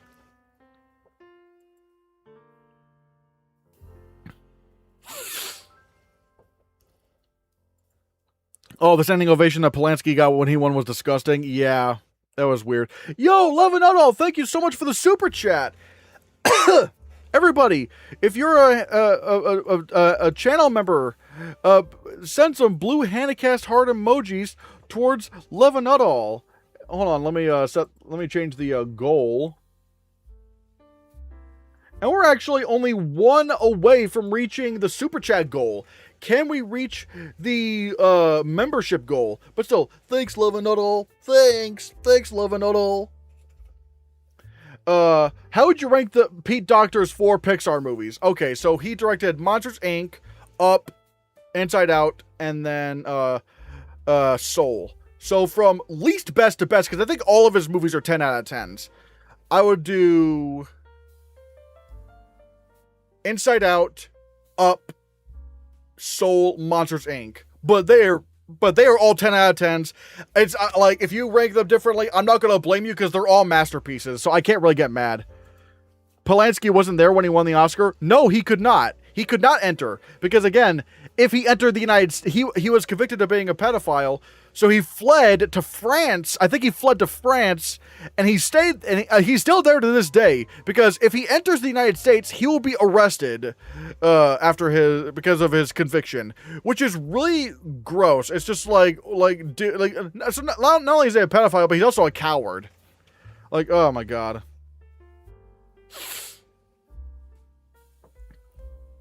Hannahcast, you look so much like a younger Danny McBride. Oh, wow.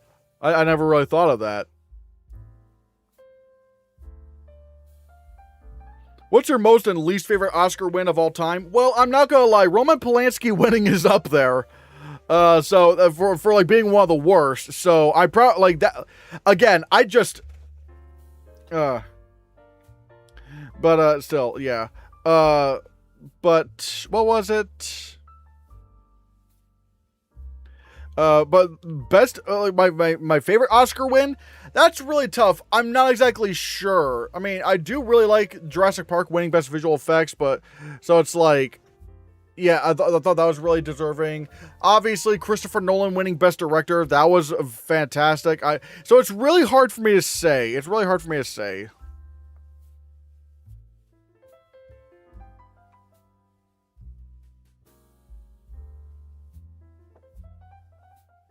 I don't know if he'd be arrested. I mean, look at the president. Well, to be fair, like back then, I know it's a crazy thing, but back then people took pedophile charges much more seriously than they do now.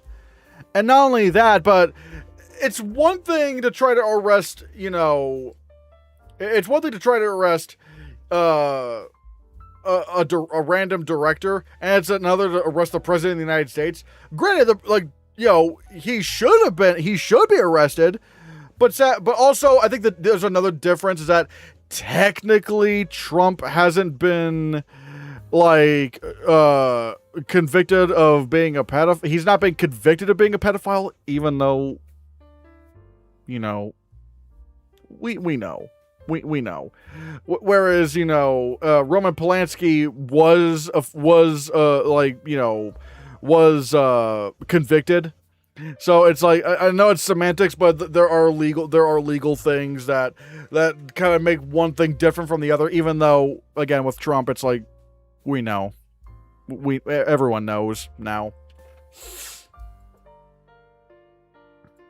What movie do you think is being underestimated for Oscar consideration? Underestimated is hard. Ooh. I don't know.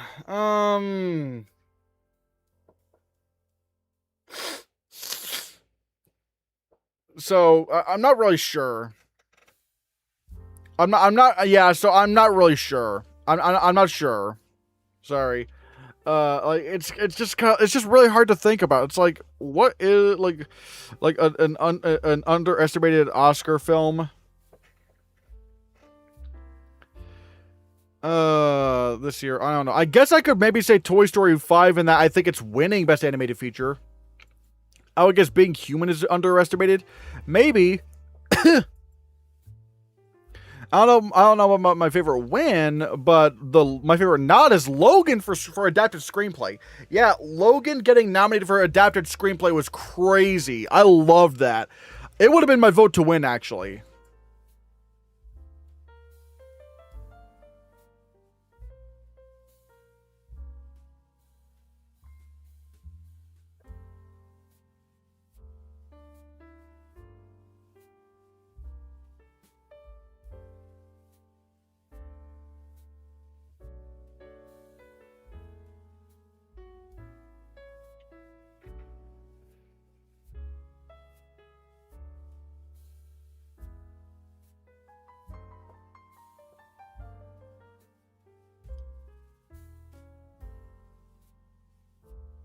Logan was phenomenal. It really was. It's easily like in my top 5 favorite comic book movies of all time. Like, Logan was incredible. Like, it was written well. It was acted well. It really kind of.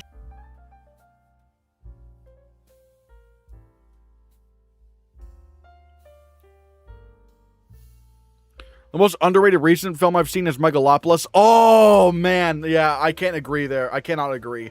I thought Megalopolis was hilariously bad. It kind of encompassed every level of bad imaginable. It was hilariously bad.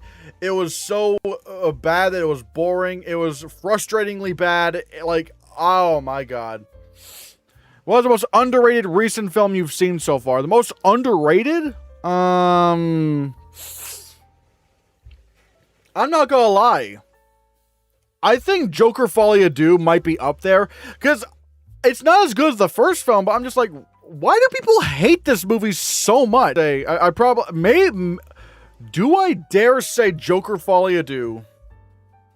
Do I? In terms of movie that everyone hates that I do like, and trying to figure out the how much I like it versus how much do other people dislike it. Maybe Joker Folie à Deux, because the hate for that film is just insane. Have you seen the documentary 1000 Women in Horror? I have not seen it. Apparently, Victor Fleming, Oscar-winning director of Gone with the Wind, was a Nazi. What? The guy who directed a film, which, if I'm not mistaken, was a film that, if I'm not mistaken, was sympathetic towards the Confederacy during the Civil War, and he was a Nazi? What? What? You don't say so. One movie that everyone hates and I enjoy is G-Force. G-Force. I didn't think about that. Now, granted, I don't know if I would consider that recent. Oh my god, I just realized that movie is 18 years old. G-Force, it's 17 years old. G-Force is 17 years old.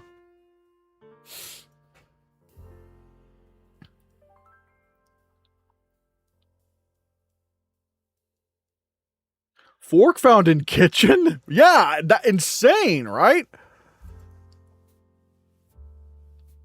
What makes you think Monsters Inc. is a lot? You prefer Monsters Inc. a lot more than Shrek?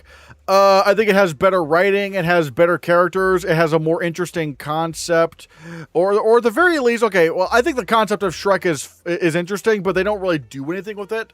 Just everything is. I feel like everything is better in Monsters Inc. than in Shrek.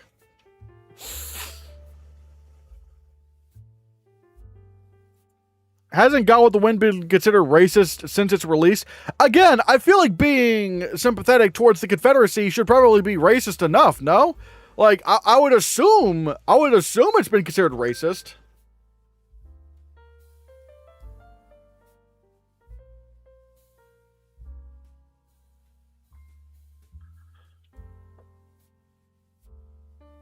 Have you seen Delgo? I have never seen Delgo in my life.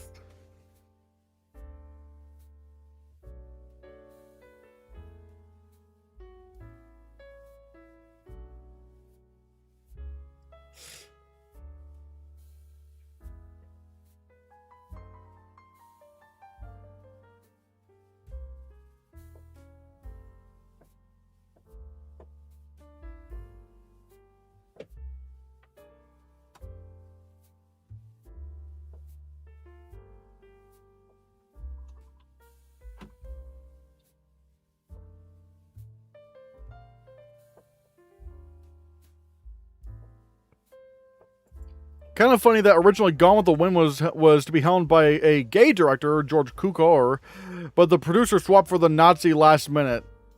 Like Hollywood. That's Hollywood, baby. Have you seen, for one, Gone with the Wind, and two, any films from the 1960s that is not the original West Side Story? I'm not sure. I have not seen. I've not seen Gone with the Wind. I'm trying to think if I have seen any 60s movies. Like, what have I seen? Let me look at the films.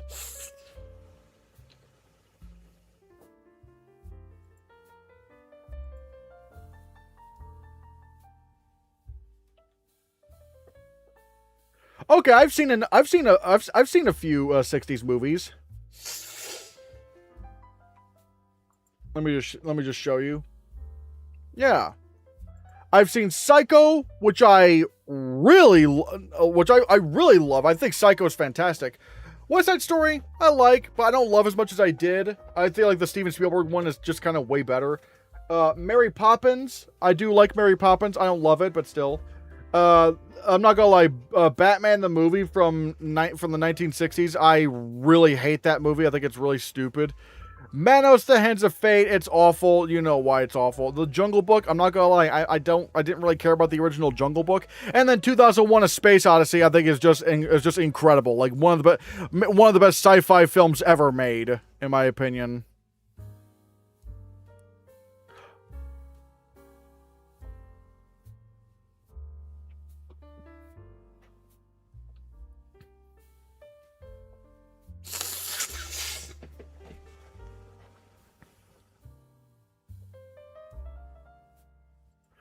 The claim that Fleming was a Nazi is pretty baseless. Basically, everyone back then was racist, so it's hard to point out anything that puts him above the rest. Are you sure about that? I mean, I don't know. I mean, I don't know. Let me look up Victor Fleming.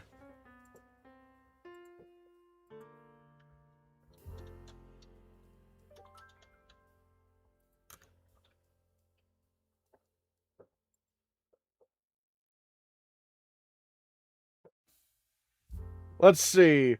It was reported in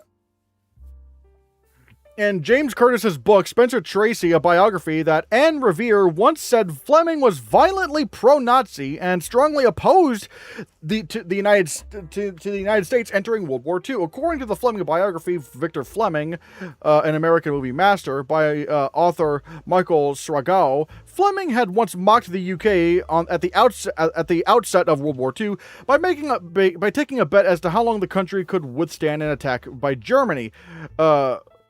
So, like, I don't know. Like, if this is that, like, yeah, so I don't know. That's pretty bad, though. And yeah, it does say that it's been disputed, but, like, again, if you're making a movie about, if you're making a movie about,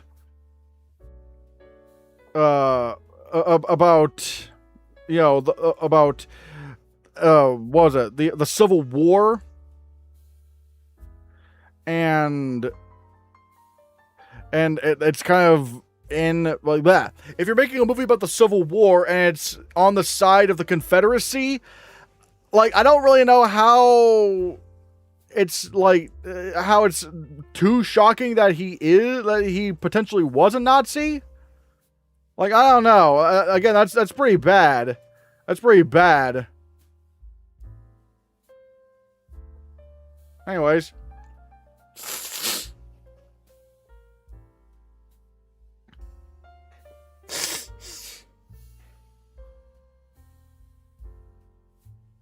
Can you check to see if you've seen any movies from the 30s through the 50s? I'm not sure if it's going to fully do that, like, if I'm fully able to do that, unless I'm like,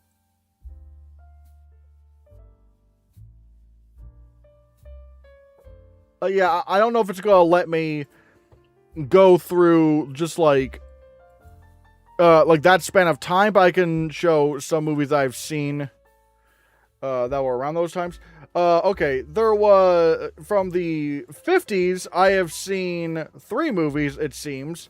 The Conqueror, which is, if you don't know what that is, The Conqueror is a sort of a biopic of sorts, or historical epic, about the life of Mongolian Emperor Genghis Khan, starring John Wayne, who, funny enough, was also very racist. And this movie is also very racist, because I don't think there's a single Asian person in this movie. It is awful. Then there's Godzilla King of the Monsters, which is the American edit of the film Gojira. I have not seen Gojira, but I have seen Godzilla King of the Monsters, and it is not very good, in my opinion. And then there's 12 Angry Men, which is a masterpiece, and everyone who likes movies should watch it, and it is like maybe the most agreeable movie ever made. It is just that good. All right, 1940s, I've seen a couple. I saw Dumbo. Dumbo I thought was great. And Citizen Kane, which, funny enough, I did not like Citizen Kane. Oh my god, thank you so much, Leva Nuttall, for the super chat. And my god, guys, first, everyone, send blue Hannahcast heart emojis to Leva Nuttall for helping us hit the super chat goal. Thanks, living it all. Bye. Thanks. Oh, no, wait, no. Thanks, living it all. Thanks, living it all. Now I want to see if we can hit the membership goal. And like I said, guys, if you want to become a member, we have a few things. But still, thank you so much, living it all, for the super chat.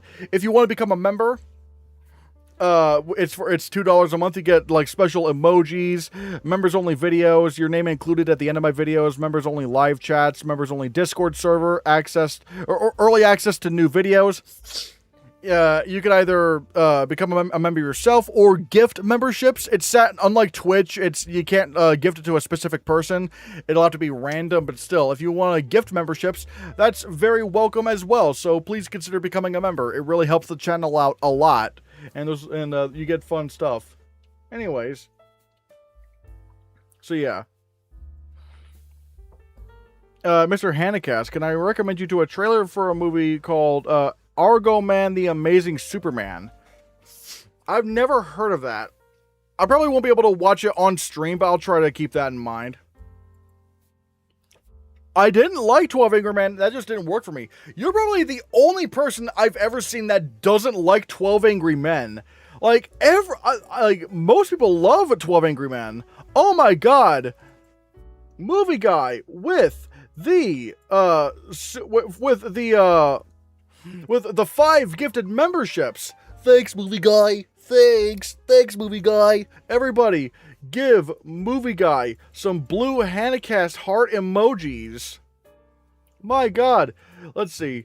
Medic from TF2 Real got a membership. Omar got a membership. Pooh Lucas got a membership. Ezra Terrestrial X got a membership, and Derpy got a membership. Everyone, if you're a member of the channel, give Movie Guy some blue Hannahcast heart emojis. Thanks, Movie Guy. Thanks. I need to update the I need to update the also we're at 6, so we're at 6 memberships. So we're already over a third there to the goal. Wow. Thank you, movie guy. Fun fact, The Conqueror was executively produced by Howard Hughes. There will be another Genghis Khan biopic starring Egyptian Omar Sharif. God, what is with Hollywood and not wanting to cast actual Asian actors in a Genghis Khan movie? Like, my god. Do you know what Rapper Offline even is, and if you plan to use it? What's Rapper Offline? What is that? Oh, that's a song? Oh wait, is that for like, Go Animate. Wait, what does Go Animate have to do with this? Oh, it's a recreation of the original Go Animate website. I don't really have any use for like Rapper Offline. I don't really have any use for it.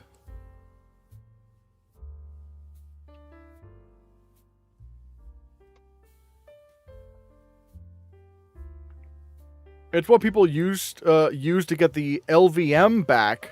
What? Really? Would you agree if Wildwood and Ally become the next animated feature Oscar winners? I don't know. I don't know what Ally is. I don't think is it coming out this year? But I don't know. Right now, I'm still gonna go with Toy Story 5 because the reviews are still very, very strong, and I just don't know if I want to doubt Toy Story. But we'll have to see. So I'm not sure. I wouldn't say directing a movie from the Confederate perspective is inherently a racist action. Endorsing what they stood for, on the other hand, is inherently racist. But if I'm not mistaken, I think the movie did take, from what I understand, the movie did take the side of the Confederacy. No, like, yeah, there's for example, there's movies like The Zone of Interest where the perspective is from this family of Nazis, but however, the movie still made it pretty clear what the message was.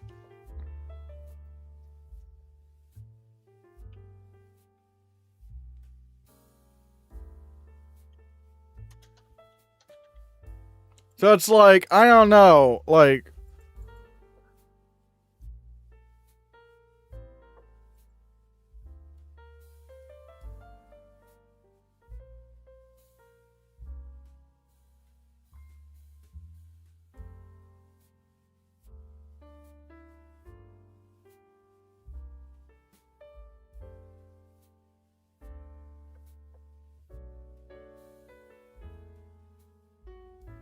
anyways.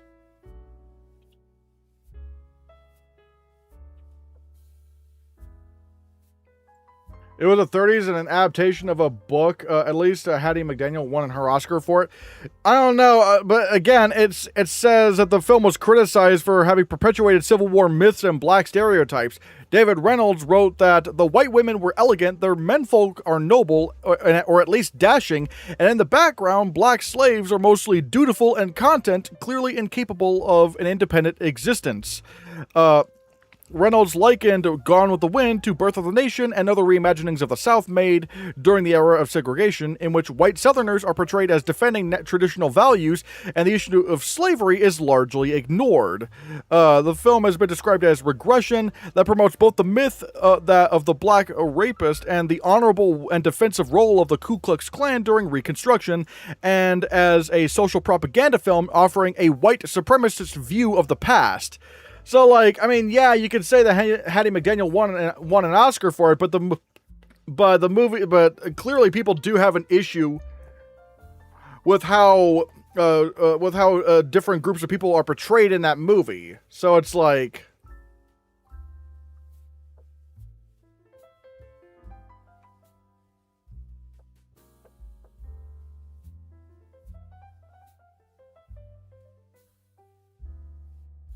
so yeah, I don't know. So yeah, I don't think you're. I don't think this is a strong hill to die on, Johnny Cash stand-in. I don't think this is a very. Regardless, anyways.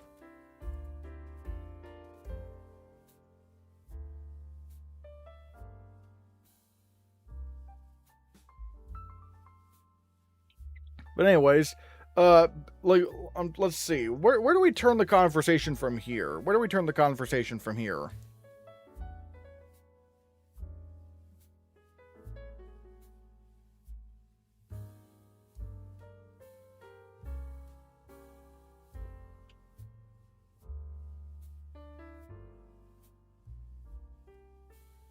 But let's see. Yeah, best animated feature. Like I said, I do think Toy Story 5 is winning. I still need to put out an updated.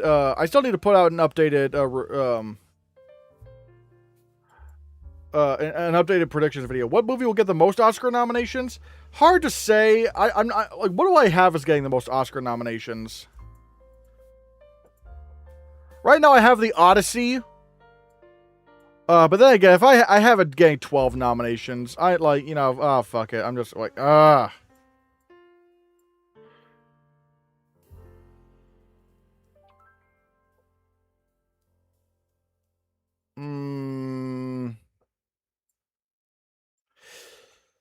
Man, what do I do?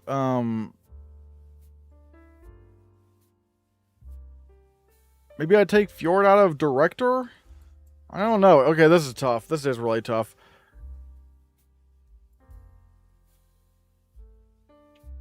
Regardless, I do think the Odyssey... Right now, I'm thinking the Odyssey might get the most nominations, followed by Wild Horse 9 and Digger. And then the Black Ball. Although the Black Ball could very well become a big, huge contender. That's what I'm kind of looking out for.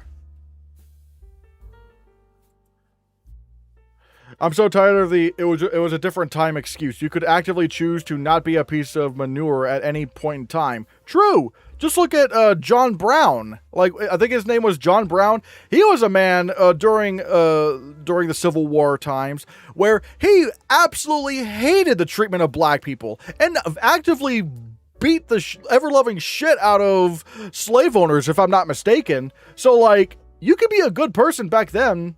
You know, so yeah, it's not impossible. I'm so fucking excited for the Odyssey. I have big hopes for that movie. Oh yeah, the Odyssey is my most anticipated film of this year, easily. And I'm even though I'm so sick of people going, why are there black people in the movie? It's like the outrage for this movie is like regarding like the casting is so like. What's the word I could describe to you? It's the outrage is so performative because no one gave a shit about the casting. Like, no one cared that Zendaya was in it, or that Lupita Nyong'o was in it, or that John Leguizamo was in it. No one cared until about 3 weeks ago or a month ago. That was when people started complaining. And it's like, really, you didn't care before? But it was only after Elon Musk said, "Oh, this is the most disrespectful movie to white people ever," or some stupid stuff like that. Only then that's when people got upset. It's like, no, you don't believe this. You're just out. These people are just being outraged for no reason. Obviously, you don't feel that way, Juice. But it's like the sudden outrage for the Odyssey just feels so forced and so performative. Like, oh, poor us. It's like, what do you mean, poor us? The lead of this movie is literally Matt Damon. Like, what? It's so stupid. John Brown killed slave owners, not beat the shit out of them. Thanks for the semantics. That only proves my point even further. It doesn't matter if it was at the times. You could still be a good person. How long will the stream go on for? Probably... Oh, wow. I didn't realize it was nearly 2 minutes.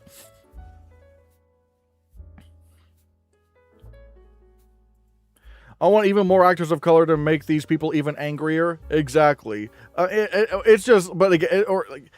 It's just like, who, in the grand scheme of things, who cares? It's a fantasy film. You know, Cyclopses don't really exist. You know, sea monsters don't really exist. But, you know, Zendaya is playing Athena, a goddess. You know, Athena, a character that also doesn't exist. Are people just racist? I think so, Blue Lab. I think so. But yeah, I still want to see if we can hit the membership goal before we head out. I still want to know if we can hit that, because we're over a third of the way there. Again, if you haven't become a member already, you can still gift memberships. So, I just want to put that out there. But still, yeah. Oh, for some reason, Oscar Expert suggested that Robert Pattinson would go comedy for primetime. Where does this come from? I'm not sure. I'm not sure where it comes from. We'll have to see. Zendaya makes so much sense for Athena. That's perfect casting. I'm not sure. Again, I haven't seen the movie, so I can't say. But all I will say is, Christopher Nolan is known for having unorthodox casting. Because really, it's like, when I think of Athena, I mainly think of like this strong, like, warrior kind of goddess. I don't know if I quite see that with Zendaya, but the fact of the matter is, it's Christopher Nolan, and he cast Heath Ledger, you know, the guy who did rom-coms and Brokeback Mountain, as the Joker in The Dark Knight, and no one thought that was a good idea, and then he ended up winning an Oscar for playing the Joker. So it's like, do I see Zendaya as Athena right now? No. Not really, but at the same time, it's Christopher Nolan. I'm gonna trust he knows what he's doing until I see the movie. Like, I feel like he clearly sees something that I'm not currently seeing, but like, so yeah, like that. But that's the thing, I'm at least willing to give that a shot, you know? Like, Zendaya as Athena, I'm willing to give that a shot. Because it's like, Christopher Nolan has done has done this kind of unorthodox casting before and made it work. It's like, oh, okay. Wait, are Robert Pattinson and Zendaya in 3 films together this year? Yes. The Odyssey, The Drama, and Dune Part 3. Robert Pattinson and Zendaya are going to be besties by the end of this? Probably. Mayhaps.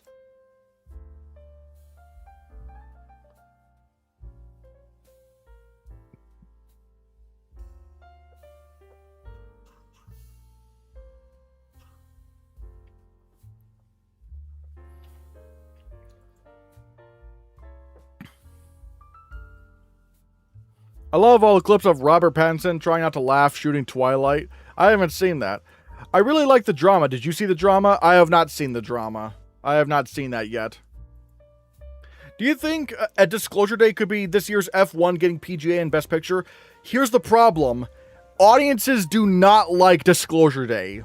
That's the main issue that's hurting Disclosure Day. People don't like it. Which is very strange. Like, the critics seem to like it a lot. Like, you know, you have Metacritic and Rotten Tomatoes. Like, they're really enjoying it. But, like, you look at the audience scores, it's like, IMDb doesn't like it.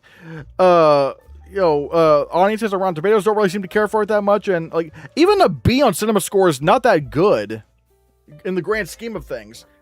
Now, obviously, audiences are not, you know, voting for Best Picture at the Oscars, but the Oscars kind of lie between where the critics are and where the audiences are. They're kind of in that weird middle ground.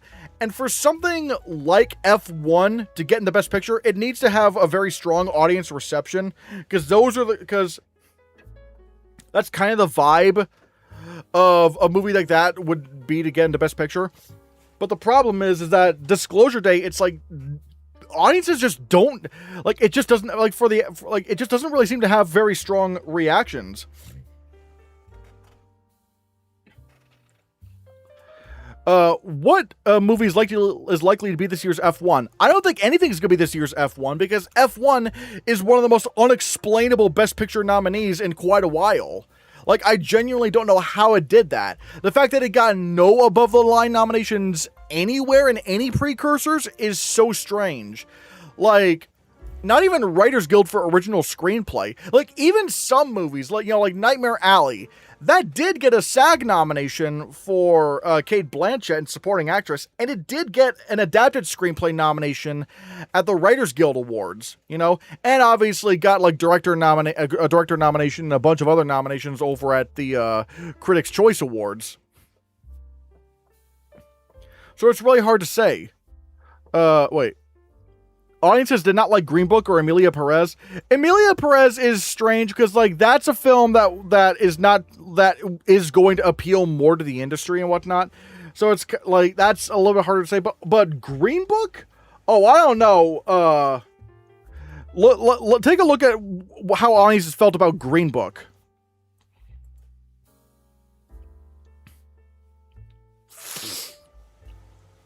Even on Letterboxd has a 3.9. 3.9 on Letterboxd, 8.2 on IMDb, 92 on Rotten Tomatoes, 8.0 on Metacritic. Green Book was a certified audience hit. And that's kind of why it got to win Best Picture, because it did well in a preferential. That's the kind of film that would do very well in a preferential ballot. It was really only Oscar pundits that didn't like Green Book.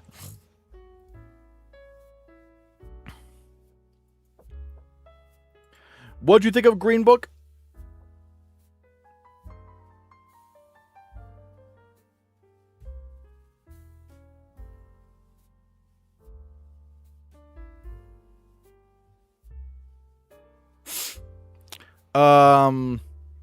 Anyway, moving on. Do you think Wild Horse 9 is your better prediction to win Best Picture? Like this early on in the year? Maybe. Although once Oppenheimer did reach, like, you know, frontrunner status, I didn't really let go of Oppenheimer. So there is that. But however, I do have a very strong feeling over Wild Horse 9. I do have a very strong feeling about Wild Horse 9 potentially being a Best Picture winner. Especially considering Martin McDonagh's previous two films almost won Best Picture, and probably probably would have won Best Picture if their main competition was not released that year. And the fact that this one also and the fact that Wild Horse 9 also has relevant political undertones, I feel like there's a lot that there's a lot going for Wild Horse 9 right now.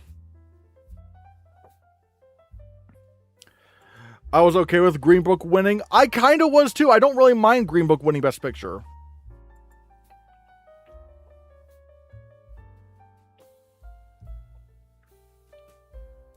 Do you think there'll ever be another Barbenheimer to the scale it was? I can't think of any right now.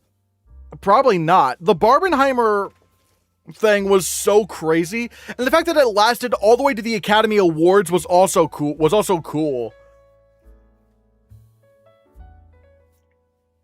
Even though I really do feel like Barbie got a little bit of the short end of the stick at the Oscars, the fact that it only won Best Original Song, and it wasn't even for the song that I would have voted for, like it lost costume design and production design, and Greta Gerwig didn't even get a director nomination. That's like, that's sad. If Wild Horse 9 doesn't win, what would be your second or third prediction to win? I guess right now, maybe Digger or Project Hail Mary. Although maybe I should put the Black Ball higher. But again, the problem with the Black Ball, which is at number 5, as you can see here, the problem with that is that that's like in the Black Ball. The problem with the Black Ball is that film is. The problem with that film is that it's an international film, and for an international film to win Best Picture, it needs a lot going for it, and I don't know if because it's not going to win Writers Guild. It's not going to win PGA, because PGA only gives that award to, like, American films. It would really have to rely on DGA and SAG, and I don't know if that's enough.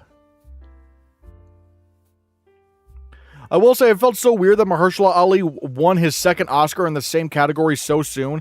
I thought it was very much deserved. I thought he deserved the Best Supporting Actor award, so I don't mind him winning that. Yeah. And don't forget that Margot Robbie snub. Oh yeah, Margot Robbie losing out the Best Actress nomination to Annette Bening of all people. My God.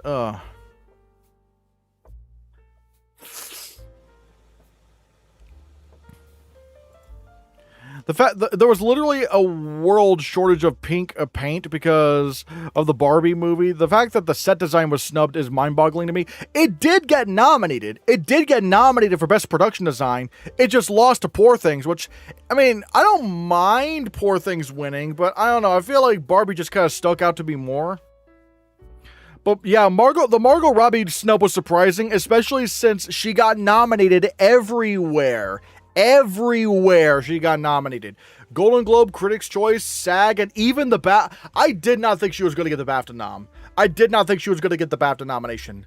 And yet, there she was. There she was. But then again, she may have gotten in because of the jury. But now that the BAFTAs don't have the jury anymore, I'm not sure if she would have gotten in anymore. To Poor Things. Yeah, Poor Things won costume design and production design, which, again, it's not egregious. Those aren't egregious wins. Like, I could see why, but Man, it just like, I just still would have gone for Barbie. I think I would have still gone for Barbie. I was going to ask if Obsession was comparable to Beasts of the Southern Wild, but I just discovered that it was at Cannes. Yeah, and also it's not a horror, and also Beasts of the Southern Wild is not a horror movie.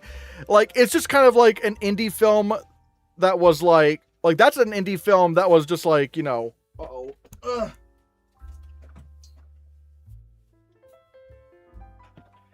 you know, that's an indie film that that was like kind of very appealing to like Cannes audiences, whereas Obsession is just something completely different. It had no festival run. It just went straight into the box office. And again, I do think there is a world where yeah,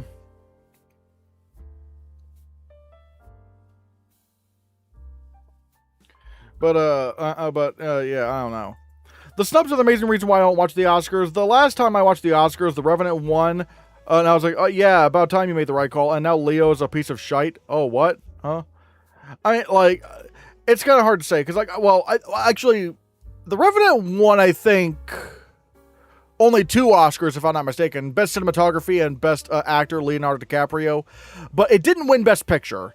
But here's the thing. I watch the Oscars regardless of snubs because I just, like, it's kind of, like, for me, it's kind of like my sports. I just like seeing movies get honored and stuff. And I think it's just overall a lot of fun. And, you know, my picks don't always win. But at the same time, that's just not gonna happen. Like, you know, my picks are it's not always gonna align with my taste. But you know, there's just something kind of special about it. Oh yeah, director. Yeah, Alejandro González Iñárritu also won Best Director. You're right. It won 3. The movie won 3 Oscars, but it didn't win Best Picture. Spotlight won Best Picture. Even though I personally feel like The Revenant would have been a better Best Picture winner. Like, ideally, I would have loved to see Mad Max Fury Road win Best Picture, but that was never really in serious contention to win Best Picture. Sadly, even though it should have been, because Mad Max Fury Road, I think, is by far the best film of 2015.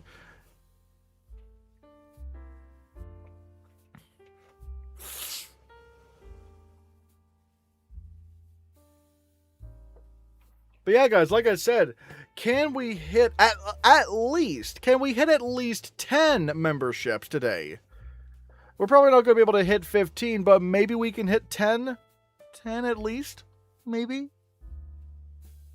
Can we hit 10? Please, please, please, please, please, please. 10 member?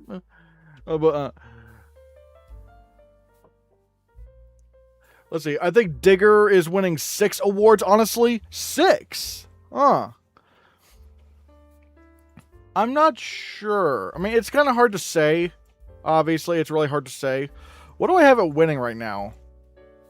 I have it winning production design and makeup and hairstyling. Again, I'm not too sure about Tom Cruise. I mean, Tom Cruise maybe. I mean, maybe I could slip him in number 1. But at the same time, I really do want to try to justify Wild Horse 9 winning Best Picture a little more.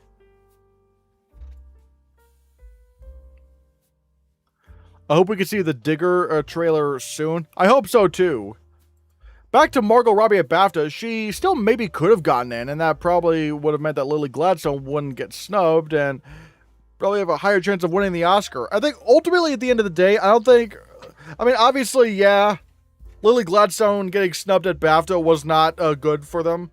But I think overall, it's just that Poor Things was more liked than Killers of the Flower Moon, and especially considering Killers of the Flower Moon still managed. I mean, keep in mind, like, even if Lily Gladstone was nominated, if they did not have a jury and they were still nominated for Best Lead Actress, the fact of the matter is, Killers of the Flower Moon still missed Adapted Screenplay at BAFTA, and that wasn't a juried category. That was not a juried category. It still massively underperformed there. That's crazy. The fact that it fell that hard, and then ultimately didn't even get the Oscar nomination for Adapted Screenplay. I think that was what should have told us that, like, yeah, Lily Gladstone's probably not winning. Because that was a bad snub. The screenplay snub was that was bad for the film. They both didn't get director nominations at BAFTA. Yeah, but again, I think you have to chalk it up to the jury, which even then it's very weird. Like, why would the jury nominate Bradley Cooper for Maestro? Again, I'm not saying this as like, oh, I don't like Maestro or anything. No, it's not that, but it's just like, because the jury at BAFTA was made to sort of increase diversity amongst the nominees, but Bradley Cooper, like, I cannot see him being like just on a regular ballot, like, you know, being one of the 6 nominees for Best Director, but at the same time, it's so weird to imagine that he'd be a jury vote. So I don't know. Was he actually a jury pick though? I have no idea. That's the problem.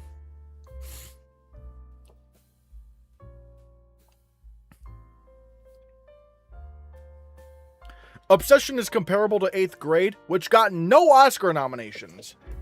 But again, I don't know if we can compare Obsession to 8th Grade, because, you know, 8th Grade was not making like well over $300 million at the box office, and wasn't like so I don't know. It was more of a critics thing.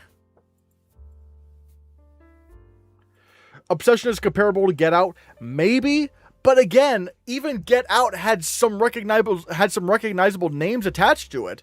You know, you had Jordan Peele directing and writing and producing. You know, you had Bradley Whitford. You had Catherine Keener. Like, you had some recognizable names in that movie.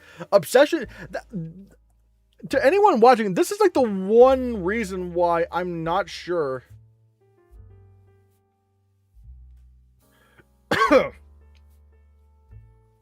I'm not sure if Obsession will get into Best Picture. Oh, wait. Actually, you know what? Fuck it. I think I just need to take Disclosure Day out. I am taking that out because like, people hate this movie. So, yeah, it's technically in the top 15. I don't know if Cry to Heaven is coming out this year, so I have no idea. So, like, keep that in mind. But it's like, ugh. Again, oh, oopsies. Hold on. My one issue in predicting Obsession, because it has a lot of the ingredients, despite being a horror movie. Because, you know, it's made a lot of money, it's a critic hit, it's an audience hit, and it does have social commentary, which the Oscars do like with their horror movies. But the one thing is that it has no one recognizable attached to it. That's the main issue. Like, The Substance had Demi Moore kind of pulling the film along. Sinners had Ryan Coogler and Michael B. Jordan and Haley Steinfeld and all these other people kind of pulling that along. And Frankenstein, well, I mean, it didn't have a lot of social commentary, but it's Guillermo del Toro with one of, like, the most impressive casts of that year. So Obsession makes it a lot harder to do because, like, there's just no one recognizable attached to it that can help pull the film along. So I have no idea. Bo Burnham winning WGA was the funniest shit ever. That was crazy.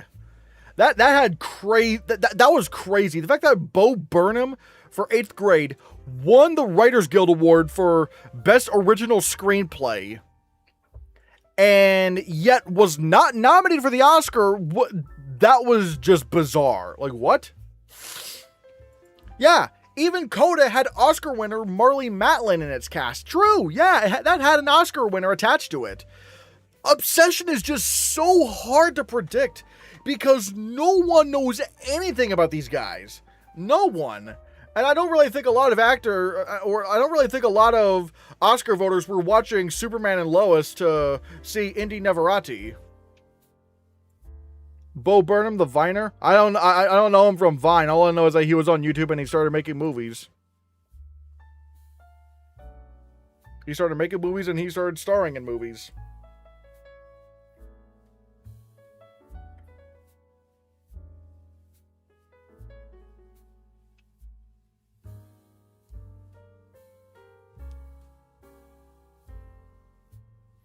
Inside by Bo Burnham was a treat. Inside was fantastic. I love Inside so much. Especially the cinematography was, even though it's mainly just in one position, Like, the cinematography was really good. I loved Inside.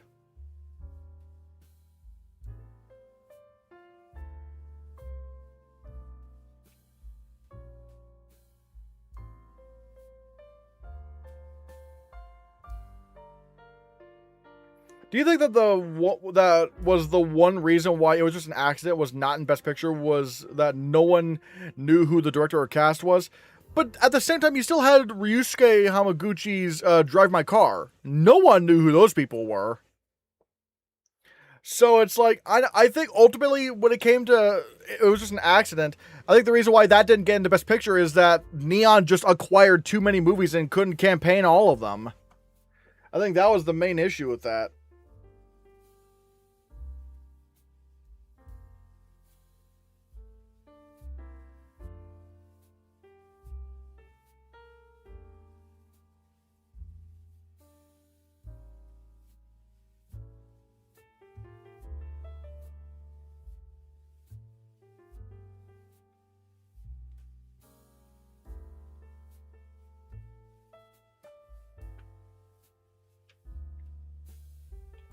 And that's probably why No Other Choice did so poorly post Golden Globe.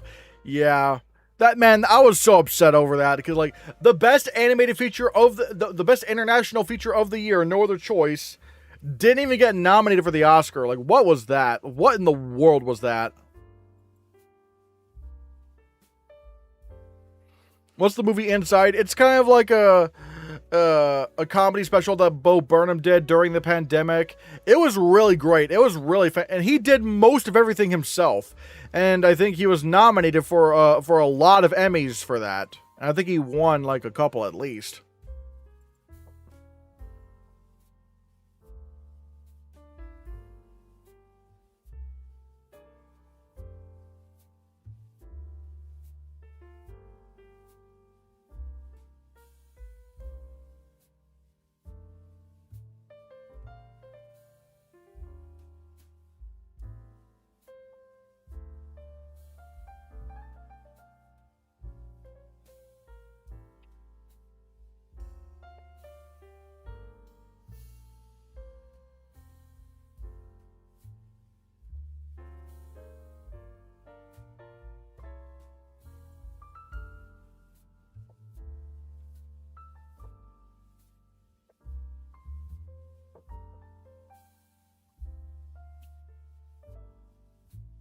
Let's see.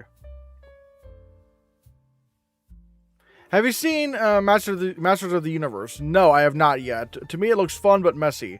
I have not seen it yet, but I do want to see it. It looks like a lot of fun, even though sadly it is looking to be one of the biggest box office bombs of the year.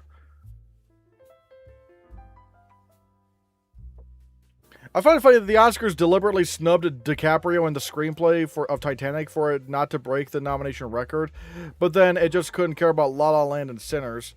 I don't know if it was like a deliberate decision, because I don't like. I mean, look, I'm not gonna lie. I don't think that's. I don't real. I mean, granted, I don't think I don't think the screenplay for Titanic is all that great, and I don't know about DiCaprio because I don't really know like who else was in competition, and I probably haven't seen the rest of the competition. But I don't know if it was like a deliberate thing. I think it was just like, you know, they just didn't feel like it was worthy in those categories.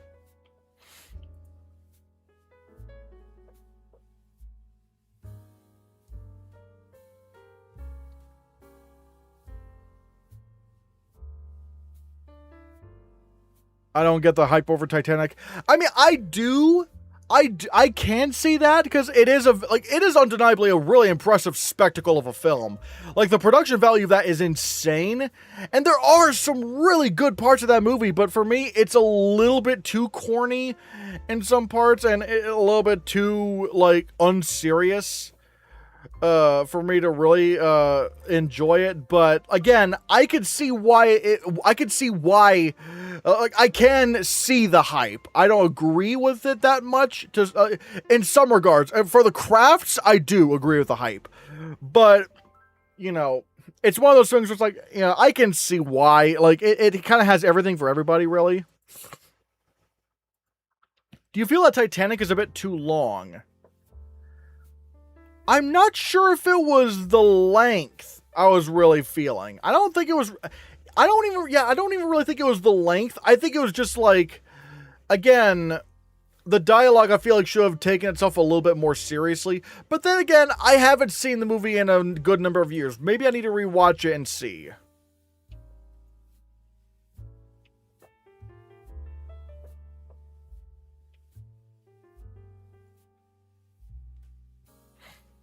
But let's see. I might try to end it in about like 4 or 5 minutes or so. I'm gonna try to, maybe I might try to end stream in about 4 or 5 minutes. I just want to see if we can get to the memberships, because I really do want to try to grow some more memberships. I want to see, but we'll have to see. Have you seen the animated film Titanic 2? I have not seen them, but I have seen plenty of videos regarding them, and like, regardless if it's Titanic 2 or The Legend of the Titanic, or what was it? One of them was like Legend of the Titanic 2, where like they go to Atlantis or whatever. Very strange. Like, I have not seen those movies, but I've seen reviews of those movies, and it's absolutely insane.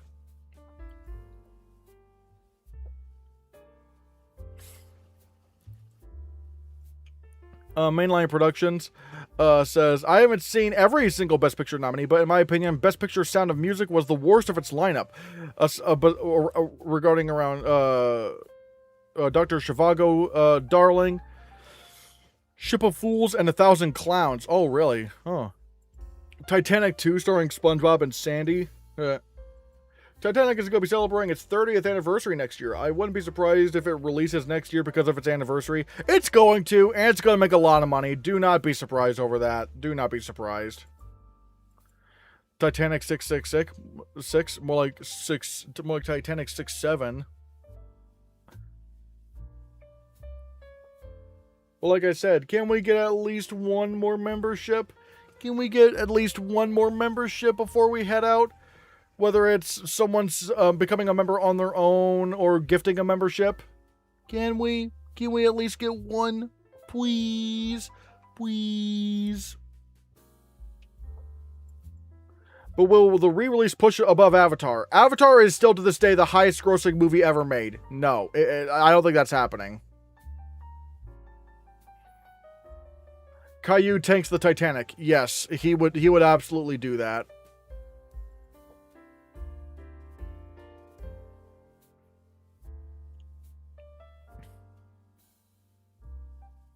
Yo, ZJ13 Goat gifted a membership. Thank you so much to ZJ13 Goat. Hold on. Yeah, if you're a member of the channel, give ZJ13 Goat some blue Hannahcast heart emojis. Limit Blade got this membership. Thanks, ZJ13 Goat. Thanks, ZJ13 Goat. All right. We got what? Oh, oopsies. So we got 7 memberships out of the stream. Not bad. Your walls are nice and airy. Get out of my walls, ZJ13 Goat. Get out of my walls. No. What? Wait, hold on. Is it weird that when I make my own version of the Oscars, a film can get 14 nods without making it into Best Picture? That is very strange. But yeah, I can't. That's crazy. But what the heck, Movie Guy? Thank you so much for the 20 gifted memberships. Holy crap, Lois. Everyone send some big blue Hannahcast heart emojis towards Movie Guy. Oh my god, that's a lot of memberships. Thanks, Movie Guy. Thanks, Movie Guy. Thanks. Wow, holy shit. Who got a membership? Nut Bandid CH. Red Spice got a membership. Oh, I miss Red Spice. I wonder where Red Spice went. Ryan got a membership. Master Fig got a membership. Thiago Archapenko got a membership. Solar Floof got a membership. Weary Traveler got a membership. Denta got a membership. Obo Exus got a membership. The Nerd Talk Podcast got a membership. Catherine MC got a membership. JJ Rainey got a membership. That Tall Reader, Blorbo Blebus, Stomaris, L. Jeff Schrodingerling, Galaxy Dash, Nathan Roberts, Crystal Ballet, Lorelei G got a membership. My God. Yeah, 27 got, okay, yeah, 27 memberships. That's crazy. That's crazy. How dare you, movie guy? How dare you do this? But still, holy shit! Thank you, movie guy, so much for those gifted memberships. That's a lot. That's a lot of gifted memberships. Everyone, thanks, movie guy. Thanks, movie guy. My God, that is crazy. What's your favorite musical movie? My favorite musical movie, in terms of like live action musicals, I'd probably say West Side Story, the Steven Spielberg version. Unless you count Charlie and the Chocolate Factory, because that has musical sequences, then that would be my number one. So yeah, that's probably what it would be.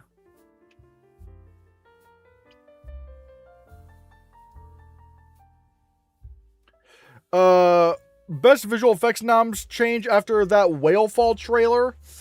Looks insane. I am not predicting Whalefall right now for visual effects. I don't know. I just, like, it's not bad. It doesn't look bad by any means. But I just don't see it for the win for visual effects. Now, granted, I don't know what could be that next nomination. I don't know. I mean, I guess maybe I could put in Whalefall at number 6. But I just don't know. I just do not know. Clayface, Moana, The End of Oak Street. Yeah, I don't know. This is kind of what I'm... Hold on, let me just... For some reason, I need to, backtrack a little bit here. So that it properly shows the numbering correctly. But yeah, like I have like 25 films. I'm just trying to list as many visual effects contenders as I can think of. What about animated musical? It's probably either the Tigger movie or the Lion King.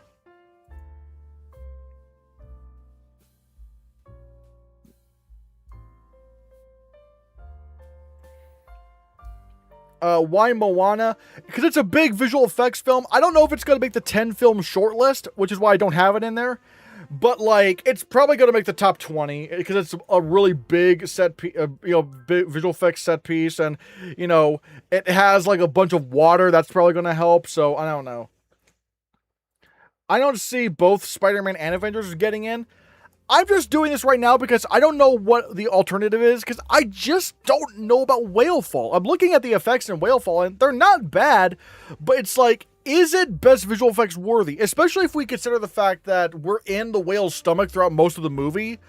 I just don't know. I just don't know if that's the film that's going to get nominated for best visual effects. I just don't know. Not for its visual effects, but for just the live-action remake existing. Yeah, I don't know. It's just very strange to me. I don't know why it's... I don't really know why it's happening. Like, it's only been like 10 years since the original film came out, so... Yeah. But I guess this is happening. Yeah.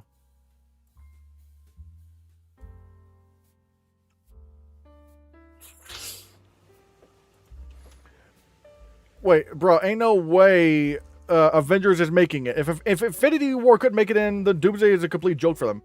Avengers Infinity War did in fact get nominated for best visual effects. It actually did get nominated for best visual effects. Like, what? What are we talking about? What? Do you think you'll drop a Star Wars movie for visual effects? I mean, I have it in the short list. I don't think it's going to get nominated. Because I don't know, even Solo: A Star Wars Story had like seems to have more impressive visual effects than this. Now, granted, I've not seen The Mandalorian and Grogu. I have not seen it. But I don't know. Like, it really feels like even Solo had more impressive visual effects than this. Like, that was one where I just kept it in. I was like, I don't care what anybody says. I think Solo's going to get nominated. The visual effects are just that good, even though people were just not predicting it by the end. This is a lot harder to say because it's like the visual effects, like it doesn't feel like the visual effects are that strong. Like, even Solo, even Star Wars The Rise of Skywalker, the movies had production value. This one just seems to not have that.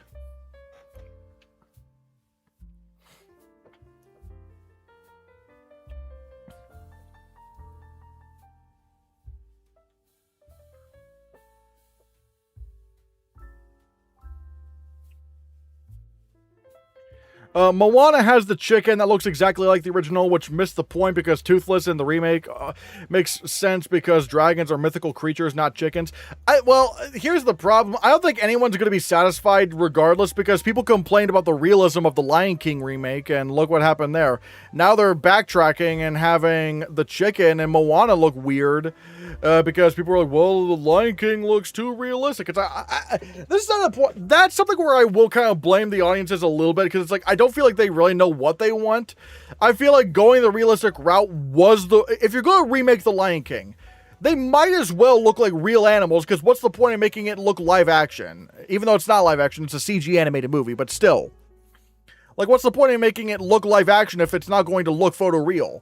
And yeah, the animals didn't really emote all that much, but that's just animals. That's not an issue I had with the movie.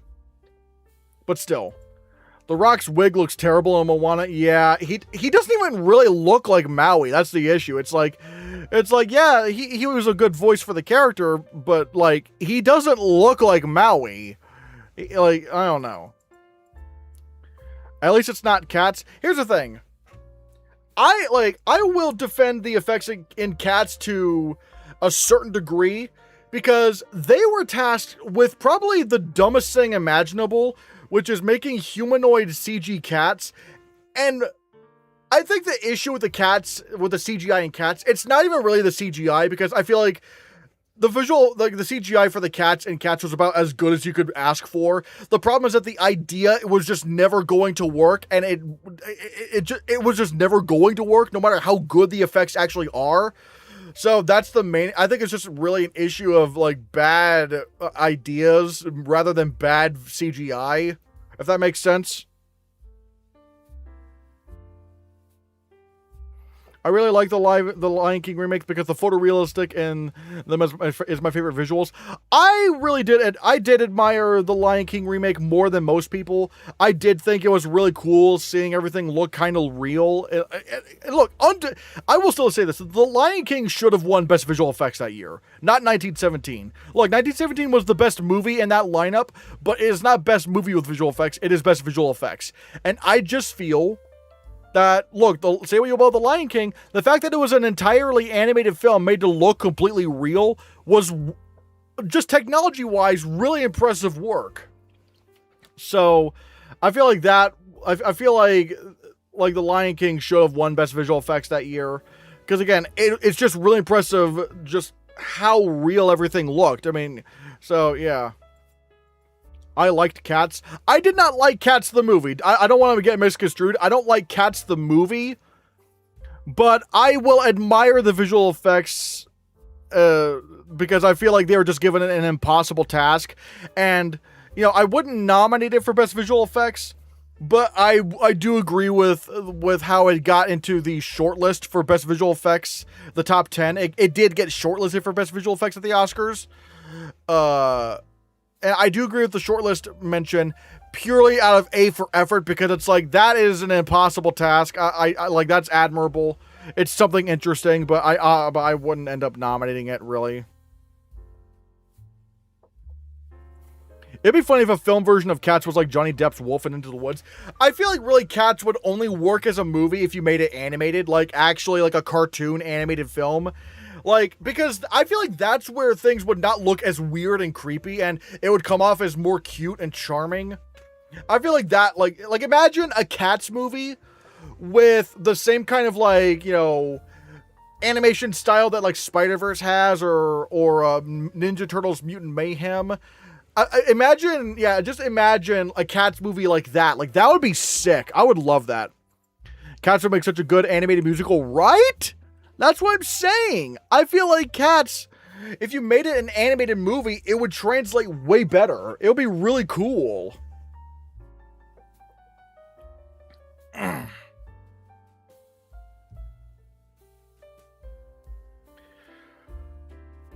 Do you think that is second place in the animated race at the Oscars? Wait, what is second place?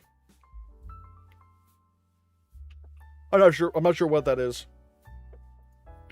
Critics also suck at picking visual effects noms and wins. I mean, yeah, because especially when you look at the Critics' Choice Awards, they are clearly only going for what they like in visual effects more than the actual visual effects themselves. That's why if you want to look at, like, probably one of the better looks at the visual effects race, look at the Visual Effects Society Awards, because I do really like some of their nominations and wins. And plus, it's actual visual effects people voting in that awards body. Whereas with the Critics' Choice Awards, I'm not gonna shame a critic for, liking or disliking a movie that I like, because it's like, whatever, because that's just a different opinion. But visual effects, it's like, there is no good reason why the Critics' Choice Awards should have given Black Panther Best Visual Effects that year.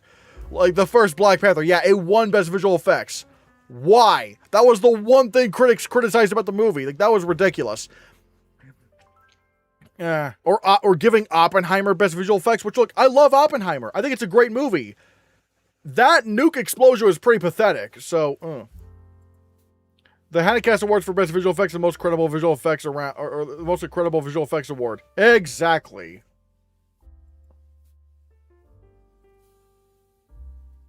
What about Animal Farm in a recent Teenage Mutant in the Ninja Turtles animated style or Spider-Verse?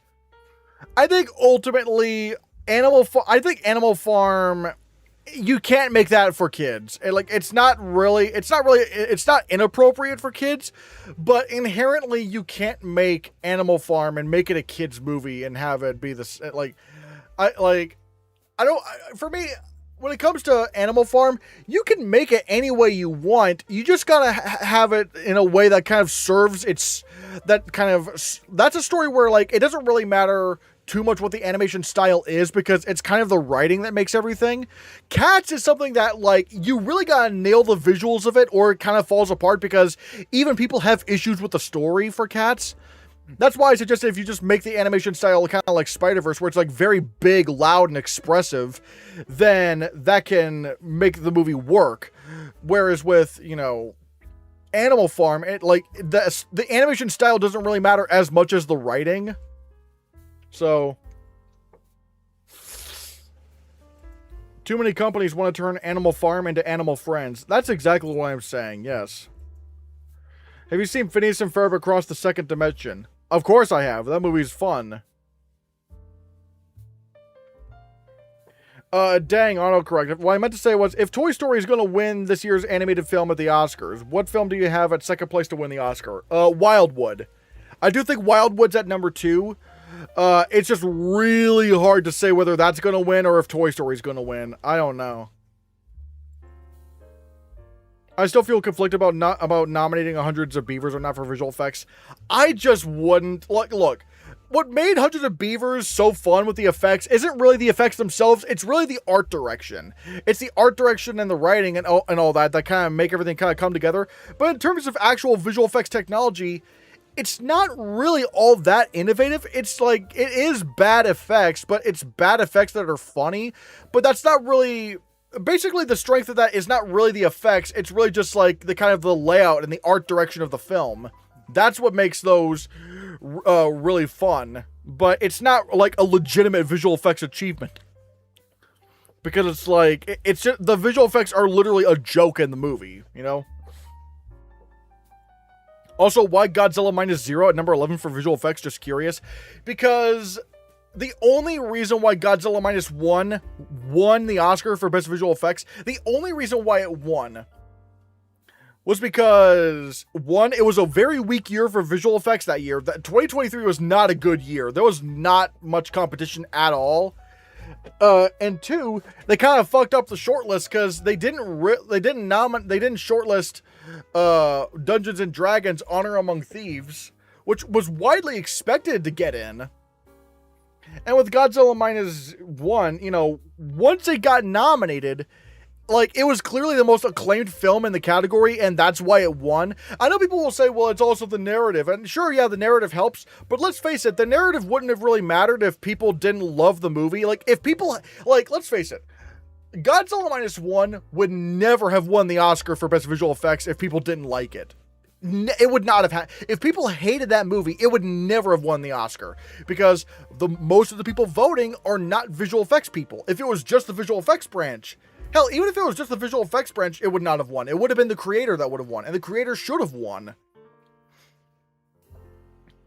But Godzilla Minus One, it won because it was the best movie in the category, you know, and it was a weak year. Like, if Dune Part 3 was, and also even when it came to nominations, I feel like Godzilla Minus One was probably the number 5 slot for visual effects, because, you know, you look at The Creator and Guardians of the Galaxy Volume 3.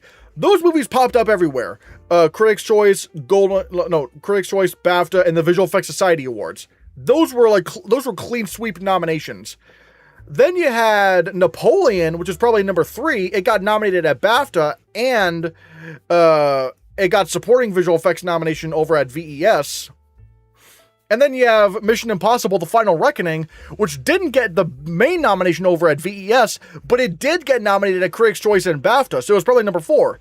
And then you have Godzilla Minus One, which didn't get nominated at Critics' Choice, VES, or BAFTA, at least not in the main categories at VES. It only got one nomination, which was Outstanding Animated Character in a Photoreal Feature, which it lost to Rocket Raccoon for Guardians of the Galaxy Volume 3.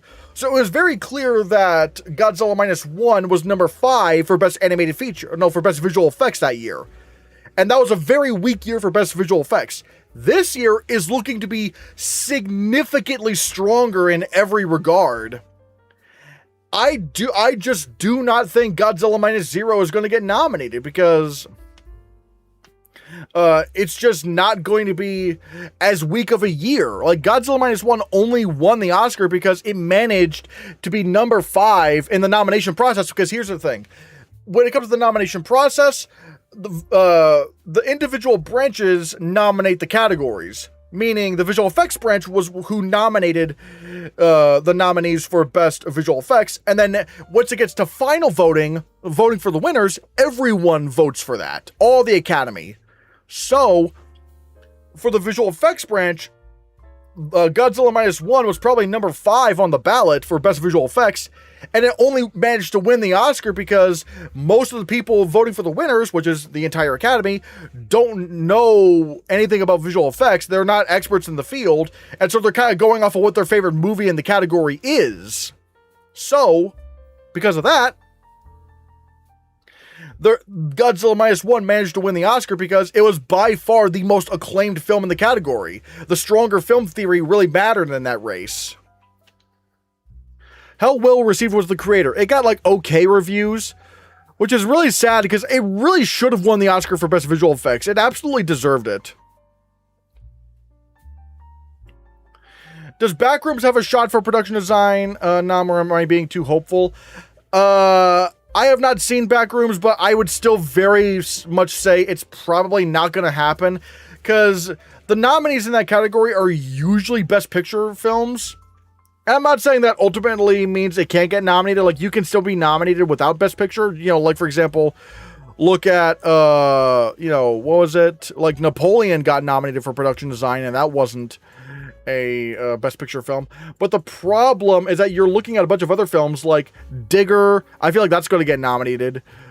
The Odyssey, Big Sets, Dune Part 3, Project Hail Mary. I think it's worth maybe putting Backrooms somewhere, but I just don't feel like the Backrooms is going to be that strong in that category, especially considering the fact that the Backrooms, most of it is, to my knowledge, is still basically, the same kind of yellow walls that we've already kind of seen.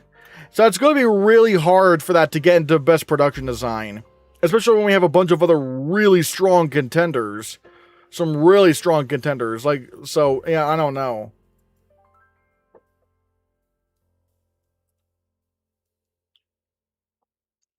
That is an example of why everyone should not vote for visual effects win and instead vote for their respective branches and best picture. That's what I'm saying. I feel like the Oscars need to change their voting thing, where the individual branches vote for the nominees for their respective categories and best picture. Like, everyone gets to nominate for best picture.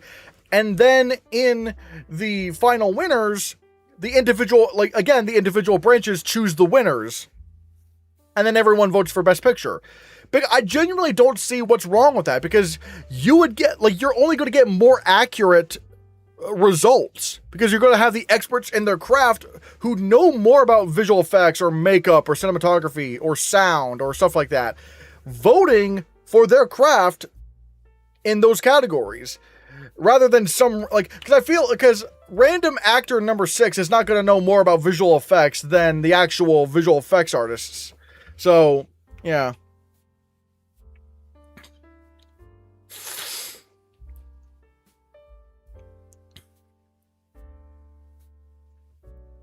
Remember that dumb best book to screen adaptation category, The Astros? I have a feeling The Backrooms will win it.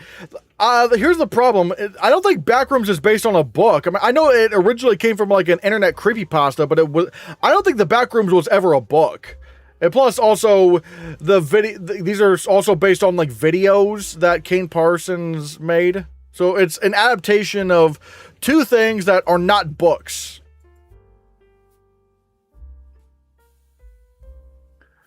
Have you seen Morbius? Yes. It's Morbid time. Let's go.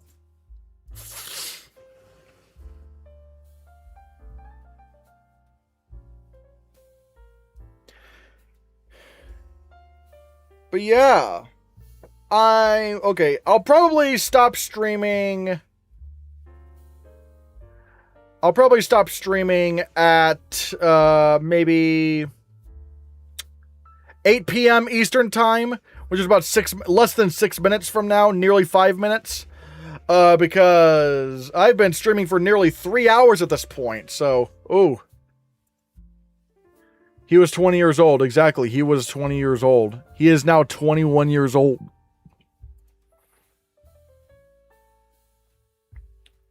You know who else is bald besides Caillou? Gru. So you can dress up as Gru with a bald cap. Gru. Oh my god, that would require so many other things. Oh my god, that's crazy.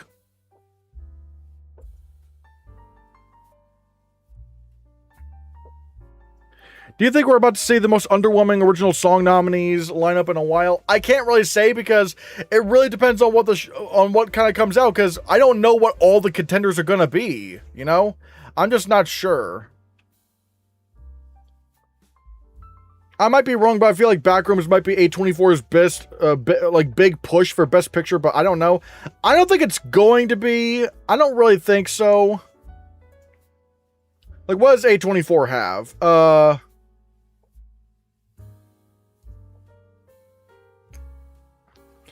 They have No One Cares, or is it the, wait, I think it had like a more recent, title.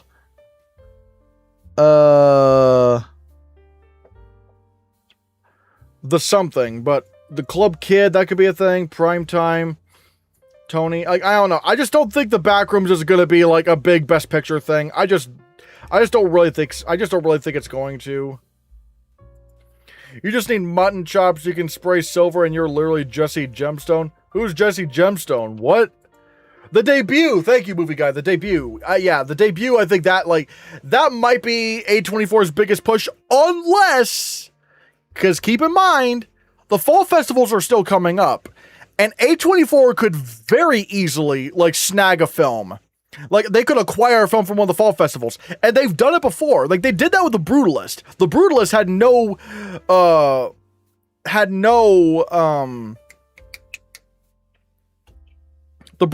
no distribution until A24 came in. So, you know, and that became A24's big priority. So, A24 could still. I don't really know what the big A24 film is going to be right now for this award season, but I think they might acquire something over at over during the fall fests.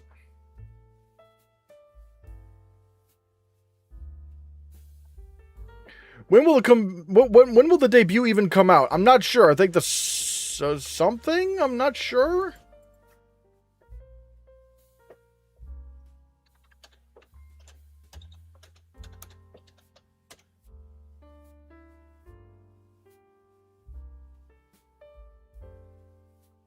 Okay, so when is the debut coming out?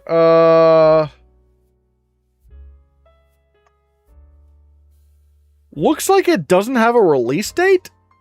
Okay, it does not have a release date right now. It does not have a release date, so we don't really know.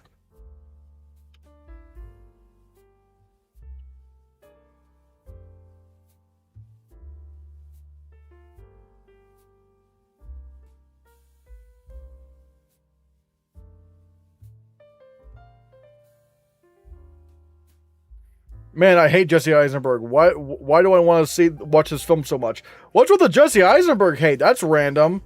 Like, why are we hating on Jesse Eisenberg? What did he do? I don't think he did anything.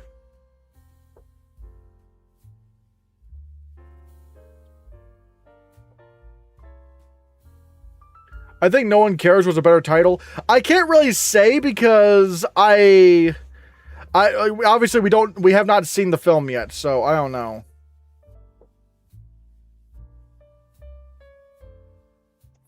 But yeah.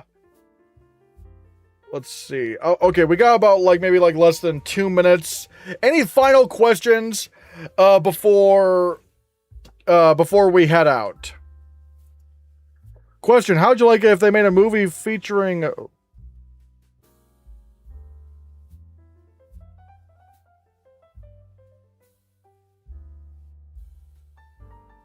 what?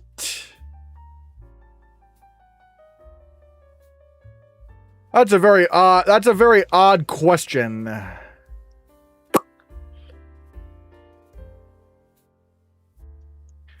What's the weather in your area as of right now? I'm assuming sunny.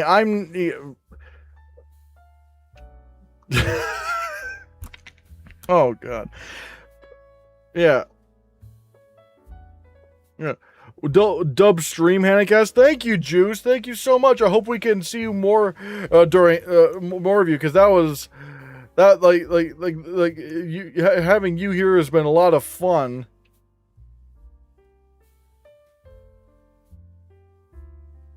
Let's see.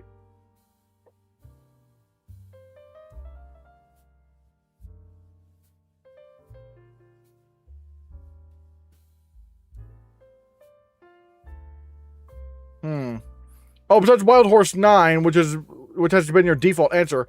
Oh wait, I don't know if it's my most anticipated for the fall. I thought you meant what I'm most excited to I'm most excited. I thought you were talking about what my predictions are, not most anticipated. In terms of being anticipated, I'd probably say one of my most anticipated this year.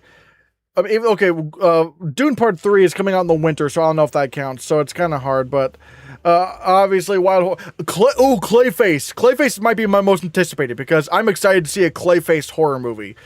But yeah, guys, I think I might head out now. Nonetheless, I'm gonna pop out. So see you, Christian. Bye, Blue Lab. Bye. But yeah, I think that might do it for this stream. Oop. And like I said, guys, if you want to become a member, like I said, the join button is right there. So keep that in mind. There's a lot of really cool perks. And I'm going to try to do some more member streams. Annecy's coming up, so I might try to talk about some more of the